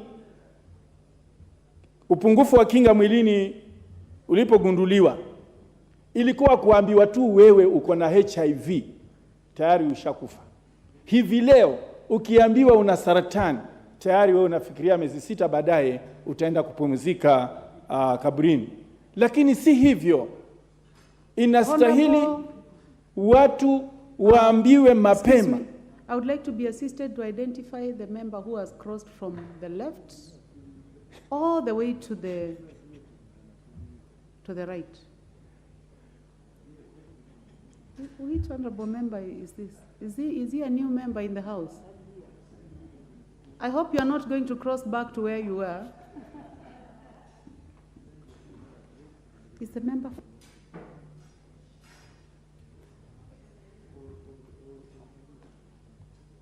It is unfortunate that the clerk's office is also not able to identify him. But I would like to guide you that if you want to cross, you have to go all the way to the end, bow, and then you cross to the other side. I know that we are still learning, but I encourage you to learn faster. It's 1 year down the line. You may continue, member for Magarini. Asante, Mheshimiwa Spika. Likuwa ninaelezea ile shida ambayo inatukumba. Kwanza, wahusika wenyewe kuenda kufanyiwa utafiti ama kuenda kufanyiwa uchunguzi si wengi wanaojitokeza. Na pia vile vile ni kwa ajili ya hofu ile ambayo imeweza kuwekwa pale, lakini ukweli ni kwamba tunaweza kuzuia na tunaweza kumudu ugonjwa huu wa saratani. Niseme bunge hili limebahatika kwa sababu tuna ile gym pale mahali kwa mazoezi, kuna ile sehemu ya reflexology. Ni sehemu muhimu ambayo hata kama ugonjwa utakuandama siku chache zijazo, kwa njia ya reflexology unaweza ukajulikana unaenda kuandamwa na ugonjwa gani. Hii saratani ya aina yoyote pia inaweza kugunduliwa hata kama inaanza saa hii kwa kutumia ile njia ya reflexology. Hivyo basi ningeuliza ikiwezekana katika mafunzo ya udaktari ikaweze kujumuisha reflexology, kwa sababu ni kitengo muhimu ambacho kinasaidia kujua magonjwa aina mbalimbali. Reflexology inafanya kazi sawa na ile mashini ya MRI. Hivyo basi ningehimiza wizara husika ikaweze kuona kwamba hili somo linafundishwa katika vyuo vyetu vya udaktari. Hapo tutaweza kusaidia jamii yetu kwa kukinga na pia kudhibiti huu ugonjwa wa saratani. Mheshimiwa Spika, pia vile vile kuna hili shirika la ubora wa bidhaa ni shirika ambalo kwa sasa linatugwaga, kwa sababu hivi tunavyozungumza, kwanza kwa madawa yale ambayo yanauzwa kwa sasa ama yanatumika, 60% ya madawa hayo hayafai kabisa.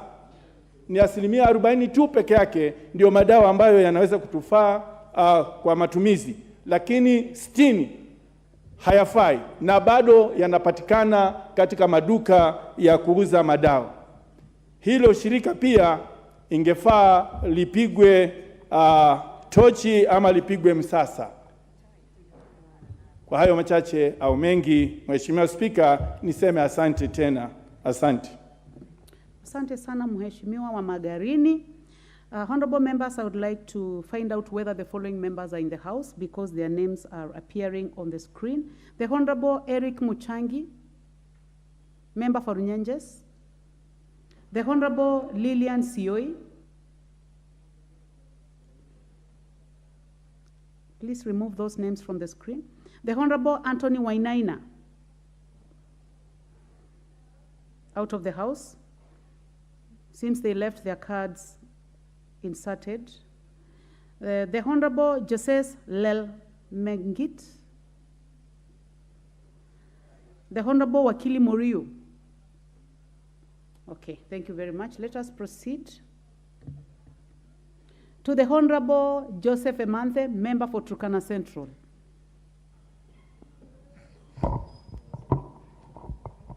Thank you, Madam Speaker, for this opportunity.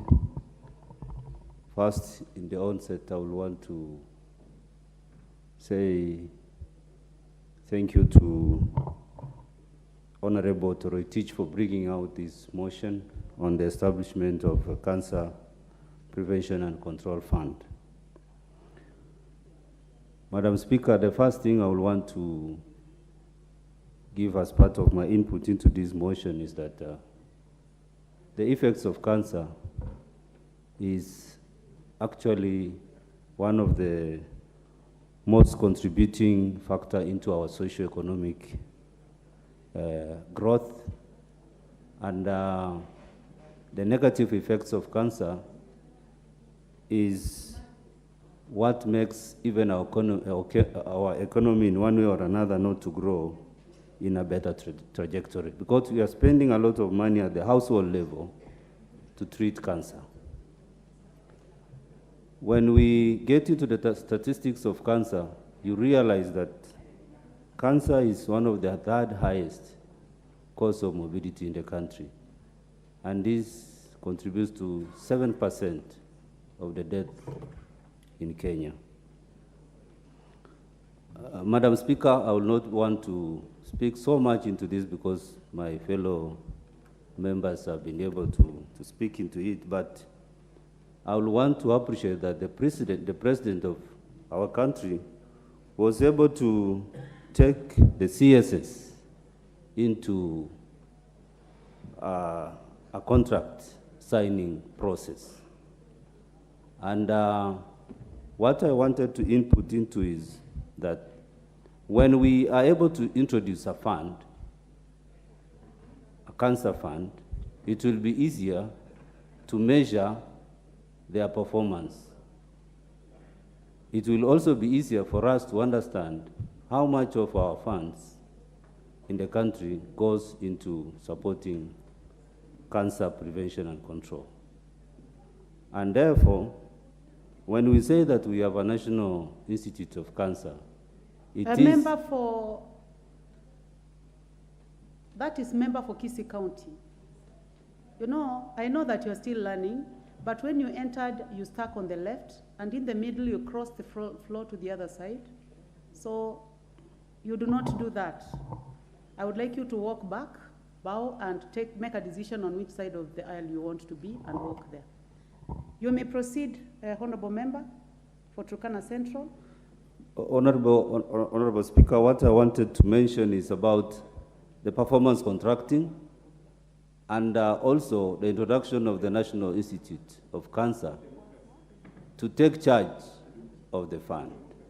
Once we introduce it, it will be very much easier. And lastly, Madam Speaker, is to ensure that this comes out as either an amendment to the existing act, or we provide for a regulation that will help us be able to bankroll on this fund. Because, Madam Speaker, it is a very, very important fund that will help us as a country. Looking at the much agony in terms of emotional challenges, the household is brought from let's say, maybe 60% access to income to zero, and the dependents are left, and so much of agony is left behind when the patient or the person who was maybe the household breadwinner or the caregiver dies. Thank you, Madam Speaker, and I support. Thank you very much, Member for Turkana Central. The Honorable Francis Igay, Member for Sotik. Madam Speaker, I also want to thank you for giving me this opportunity to also contribute to this very important motion. And on onset, Madam Speaker, I want to thank my brother, Honorable Timothy Toroitich, for bringing this very important motion to this House. Honorable Toroitich, through the chair, I would like to thank you.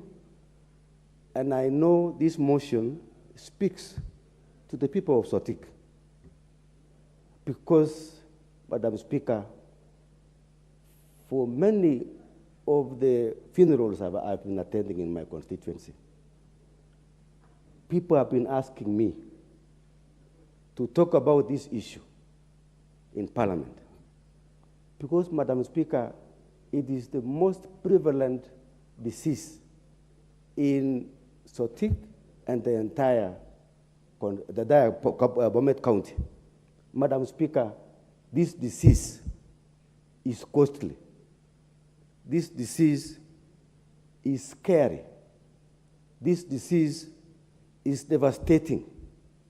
This disease is terminal. And therefore, Madam Speaker, this motion has come at the right time. And Madam Speaker, I want to support the member who said we would like the government to declare this disease as a national disaster. That will allow the government now to look for funds, which the Member of Parliament, the sponsor of this motion, has mentioned. Madam Speaker, we need money. This disease has brought our people to abject poverty. People have sold land, people have sold cows, people have sold everything. And Madam Speaker, people who have died are poor, people who have died are rich. It doesn't know the age. It doesn't know the limit of whatever people have. So, Madam Speaker, I would like to mention a number of things which I feel should be done. Number one is the public education. People should be given the issues of causes of this disease to know and understand. I know, Madam Speaker, from the talk which we have had today, it appears that nobody knows the cause of cancer. And therefore, we need to look at the causes of this cancer, because nobody knows. We need experts to come up with the causes, make research, and the government should also give money. And Madam Speaker, I know this House has a duty to really work on this issue. And Madam Speaker, I would like to talk about these pesticides and chemicals. Madam Speaker, it is in the hands of this House. This House can make decisions.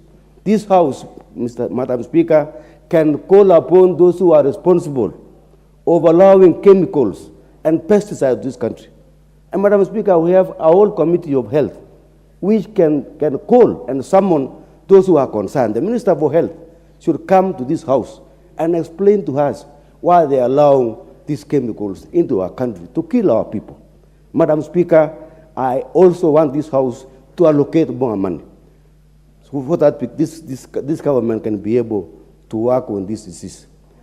Madam Speaker, I also want to urge the mover of this motion to bring in some amendment on this act so that we can be able to bring funds and ask for funds from the national community to come and assist us.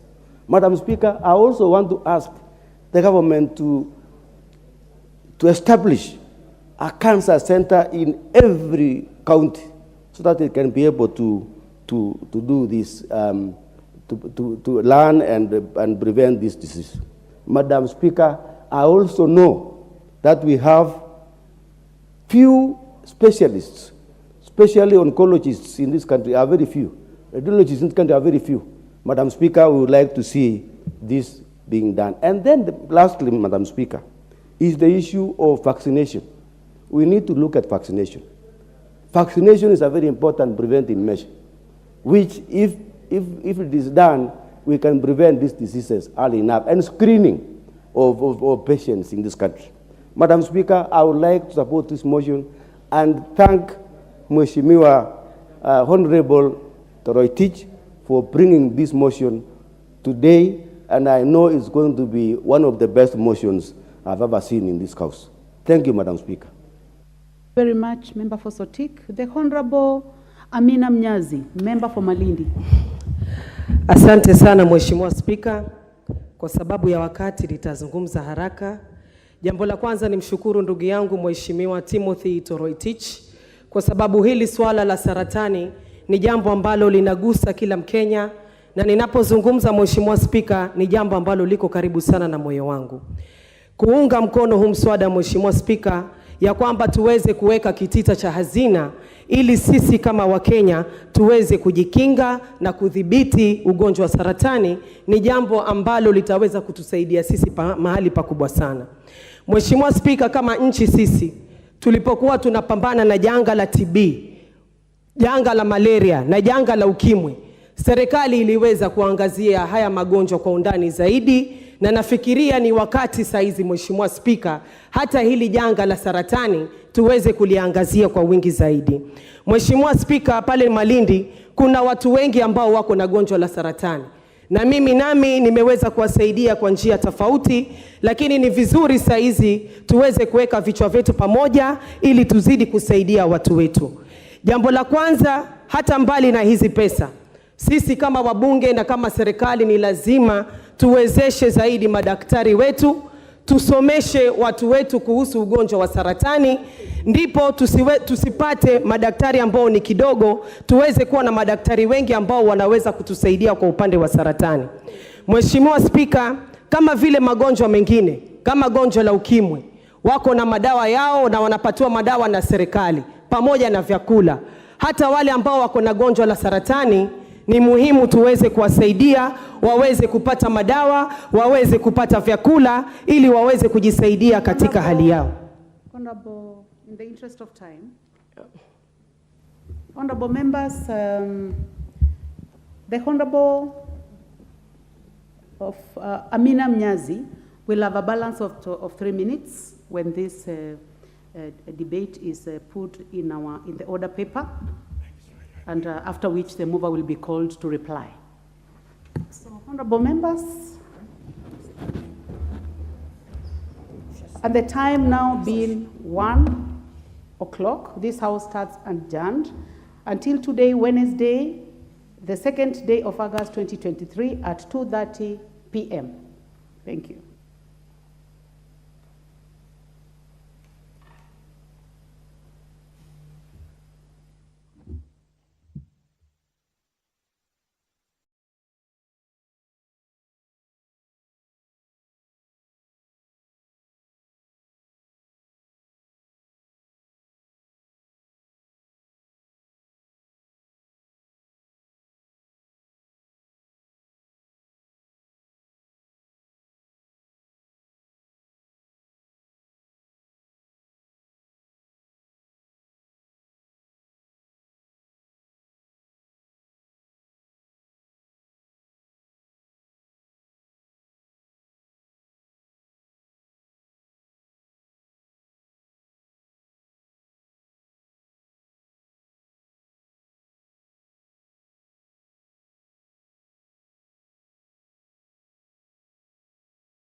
Good morning to you and welcome to this live broadcast of the National Assembly, this being a morning session on this third day of a Wednesday, the date being 16th of February, the year is 2022. We are glad you're watching. This broadcast is brought to you courtesy of the Parliamentary Broadcasting Unit, and this is in conjunction with the Kenya Broadcasting Corporation. As a lot has been lined up before the House this morning, and to just take you through some of the highlights in the order of business is that a total of 3 bills will be tabled for the first time before the floor. And the first bill is by Rangwe Member of Parliament, Honorable Lilian Gogo. The bill is the Children Bill number 49 of the year 2021. And the bill by Honorable Gogo seeks to repeal the Children Act 2001. This is to provide for parental responsibility, fostering, adoption, custody, maintenance, guardianship, care, and protection of children.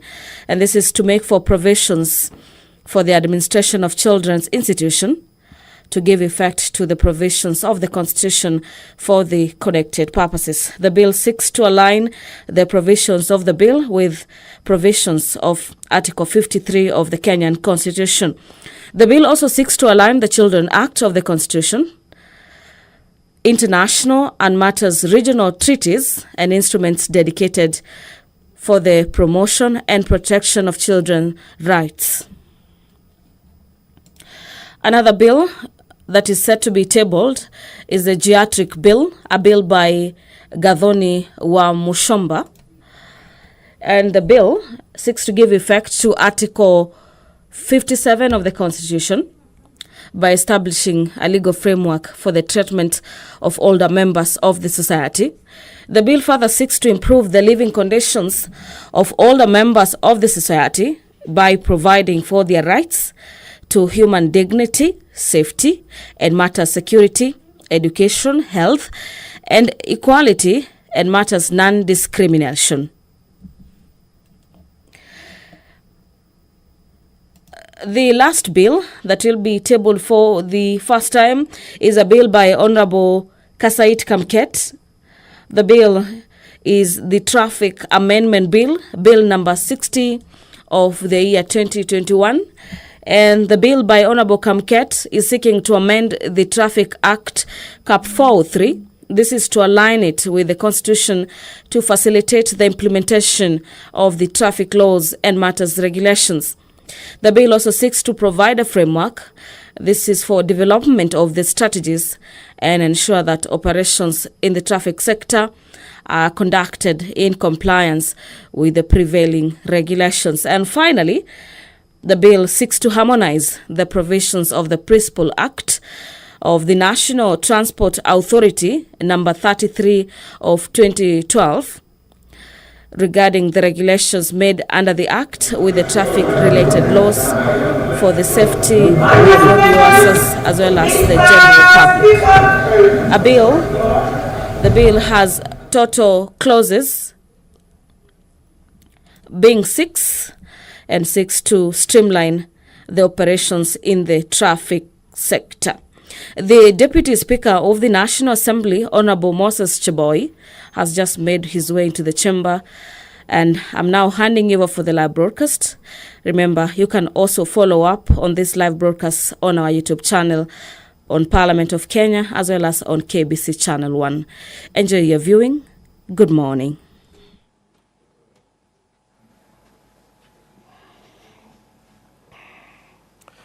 Tuombe. Ewe Mwenyezi Mungu, ambaye kwa hekima na wema wako umeteua nyadhifa za viongozi na mabunge kwa ustawi wa jamii na utawala wa haki wa wanadamu. Twakusihi ututazame kwa neema nyingi, sisi tuwatumishi wako, ambaye umeridhika kutuita ili tutekeleze shughuli muhimu za jamhuri hii yetu. Twakuomba ututeremshie baraka zako sisi tuliokutanika hapa, na utujalie tuyatende na kufikiria mambo yote yatakayofikishwa mbele yetu kwa njia ya haki na uaminifu, ili utukufu na sifa zako ziendelezwe, na ili kustawisha amani, fanisi na heri ya nchi hii yetu, na wale ambaye haja zao umezikabidhi mikononi mwetu. Amen.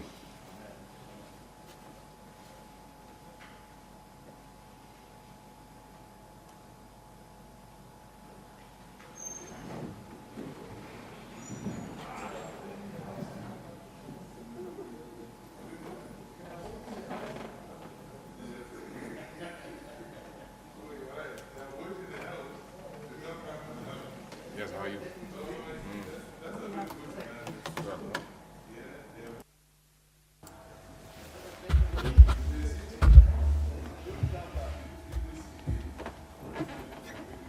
Other members, obviously, as we approach elections, both primaries and the general election, we should be expecting more of this. That is to say that we do not have the required numbers. I'm not giving excuse for any member who is not here, but I'm just making a honest observation that this is one of the lowest numbers that we have had in a long time. Yeah. So I order that the bell be rung for 10 minutes. 10 minutes.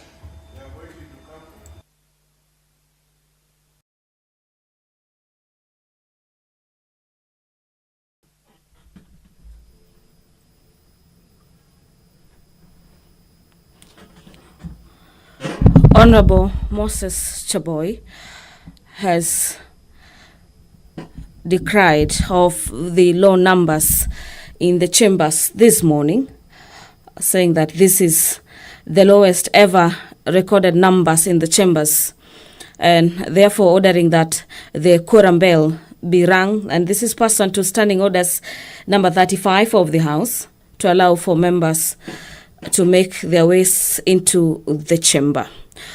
On the entry of the chambers is a few members of parliament, led by member for Navaholo, who happens to be the chief whip of the National Assembly, and by all indications is that he's out of the house to whip members to get to the chamber to allow for the house to commence business this morning. This being a sitting that members' bills, also known as private bills, have been given priority for deliberations before the floor this morning.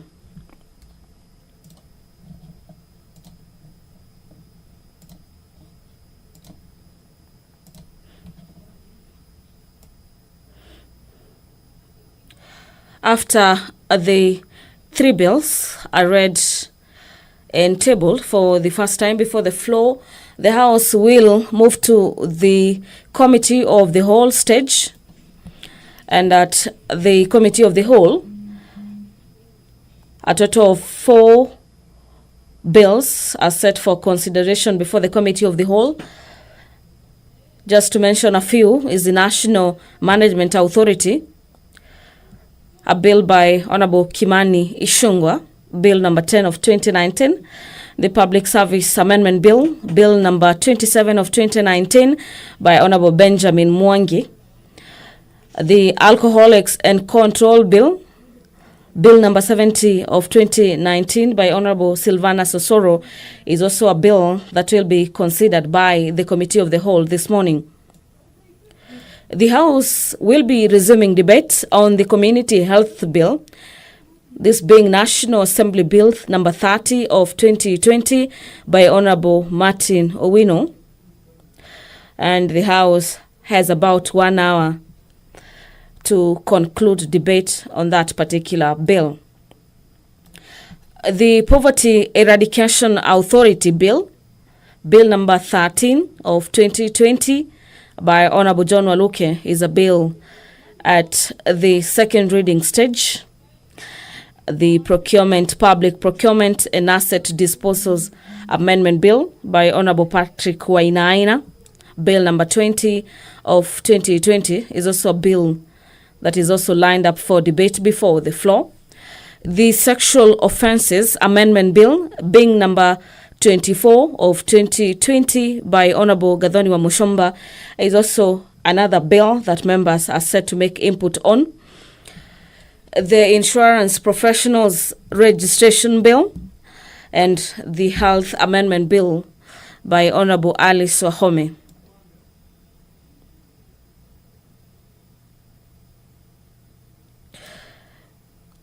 There is also a bill that seeks to regulate birth and death registration, Bill number 32 of 2020 by MP for Gilgil, Honorable Martha Wangari, that is currently at the second reading stage. And members will be resuming debate on that particular bill. The Computer Misuse and Cybercrimes Amendment Bill number 11 of 2021 by Honorable Ed Nduale is also a bill that members will be debating. Members of Parliament continue streaming into the chambers, and this is to allow for the House to raise at least 50 members to allow it commence with its business this morning.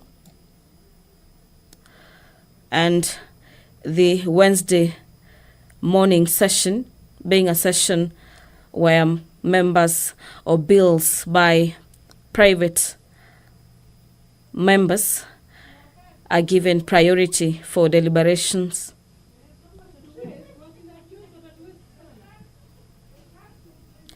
And inputs by members of Parliament. Pass on to Standing Orders number 42A, subsection 5. A couple of members of Parliament will be fielding questions for reply before specified departmental committee and the member for Tiati, Honorable William Kamket, will be asking the Cabinet Secretary for Education that considering the severe drought being experienced in Tiati constituency and which has forced families to migrate, and this is in search of water and pasture for their livestock, what measures has the ministry put in place to ensure that school feeding program in the constituency continues uninterrupted and with a view of keeping learners in school? That particular question will be replied before the Departmental Committee on Matters Education and Research. Member for Magarini, Honorable Michael Kingi, will be asking the Cabinet Secretary for Education to provide a status report, and this is in regards to the financing of infrastructure for the Galana Teachers Training College and the stalled Oresa Technical College in Magarini constituency. What measures has the ministry put in place to develop the infrastructure at Galana Teachers Training College, as well as ensure that Oresa Technical College is completed and operationalized? Finally, Michael Kingi, Honorable Member for Magarini, will be seeking to understand the steps the ministry is taking to ensure deployment of adequate staff for the Galana Teachers Training College. Similarly, his questions will be fielded before the Committee on Education and Matters Research. Nominated MP, Honorable Godfrey Otsotsi, will be fielding questions before the Cabinet Secretary for Matters ICT, Innovation and Youth Affairs. And the Honorable Member wants the Ministry to provide copies for the quarterly quality of the service reports, if any. This is for all the licensed telecommunication operators in the country for the last 3 years. And could the Cabinet Secretary also provide a detailed report indicating all penalties, fines, and other charges paid by licensed telecommunication operators for the said period, specifying the name of each operator, incidents, period when the incident took place, quality of service, warning issued, if any, that parties involved, and the amounts paid. And finally, Honorable Godfrey Osotsi will be seeking to understand the actions the ministry has taken against licensed telecommunication operators or associated contractors who violate the law providing for poor quality services. The questions will be fielded before the Departmental Committee on Communication, Information and Innovation.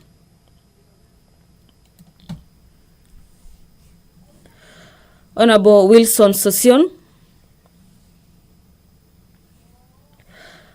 will be fielding questions for reply before the Departmental Committee on Matters Finance and National Planning. And in his questions, he wants the National Treasury and Planning to explain the status of payment of pension for Mr. Johnson Kipngeno Langat, a retired teacher who served under the Teacher Service Commission until the year 2002. And when will Mr. Langat be paid his pension dues, considering that he already provided all the necessary documentation for the processing of the same?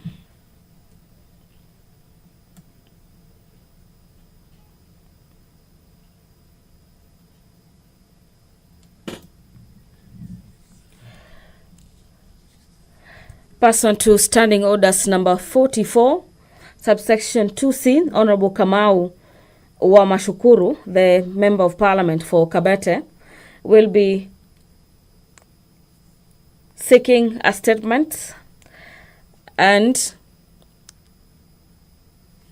in his request for a statement, it is about socio-economic empowerment for men, particularly those through expansion of access to finance to facilitate the initiation and the expansion of social enterprises. The statement on the socio-eco empowerment for men by Honorable Kamau wa Mashukuru will be fielded before the Departmental Committee on Labor and Social Welfare.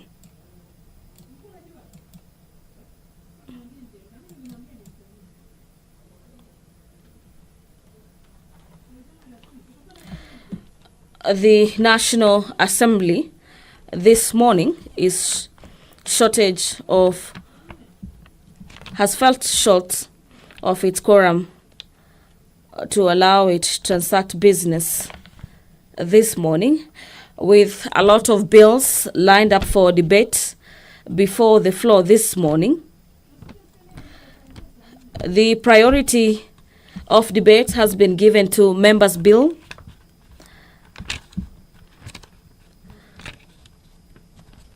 and a couple of motions are also set for debate before the floor.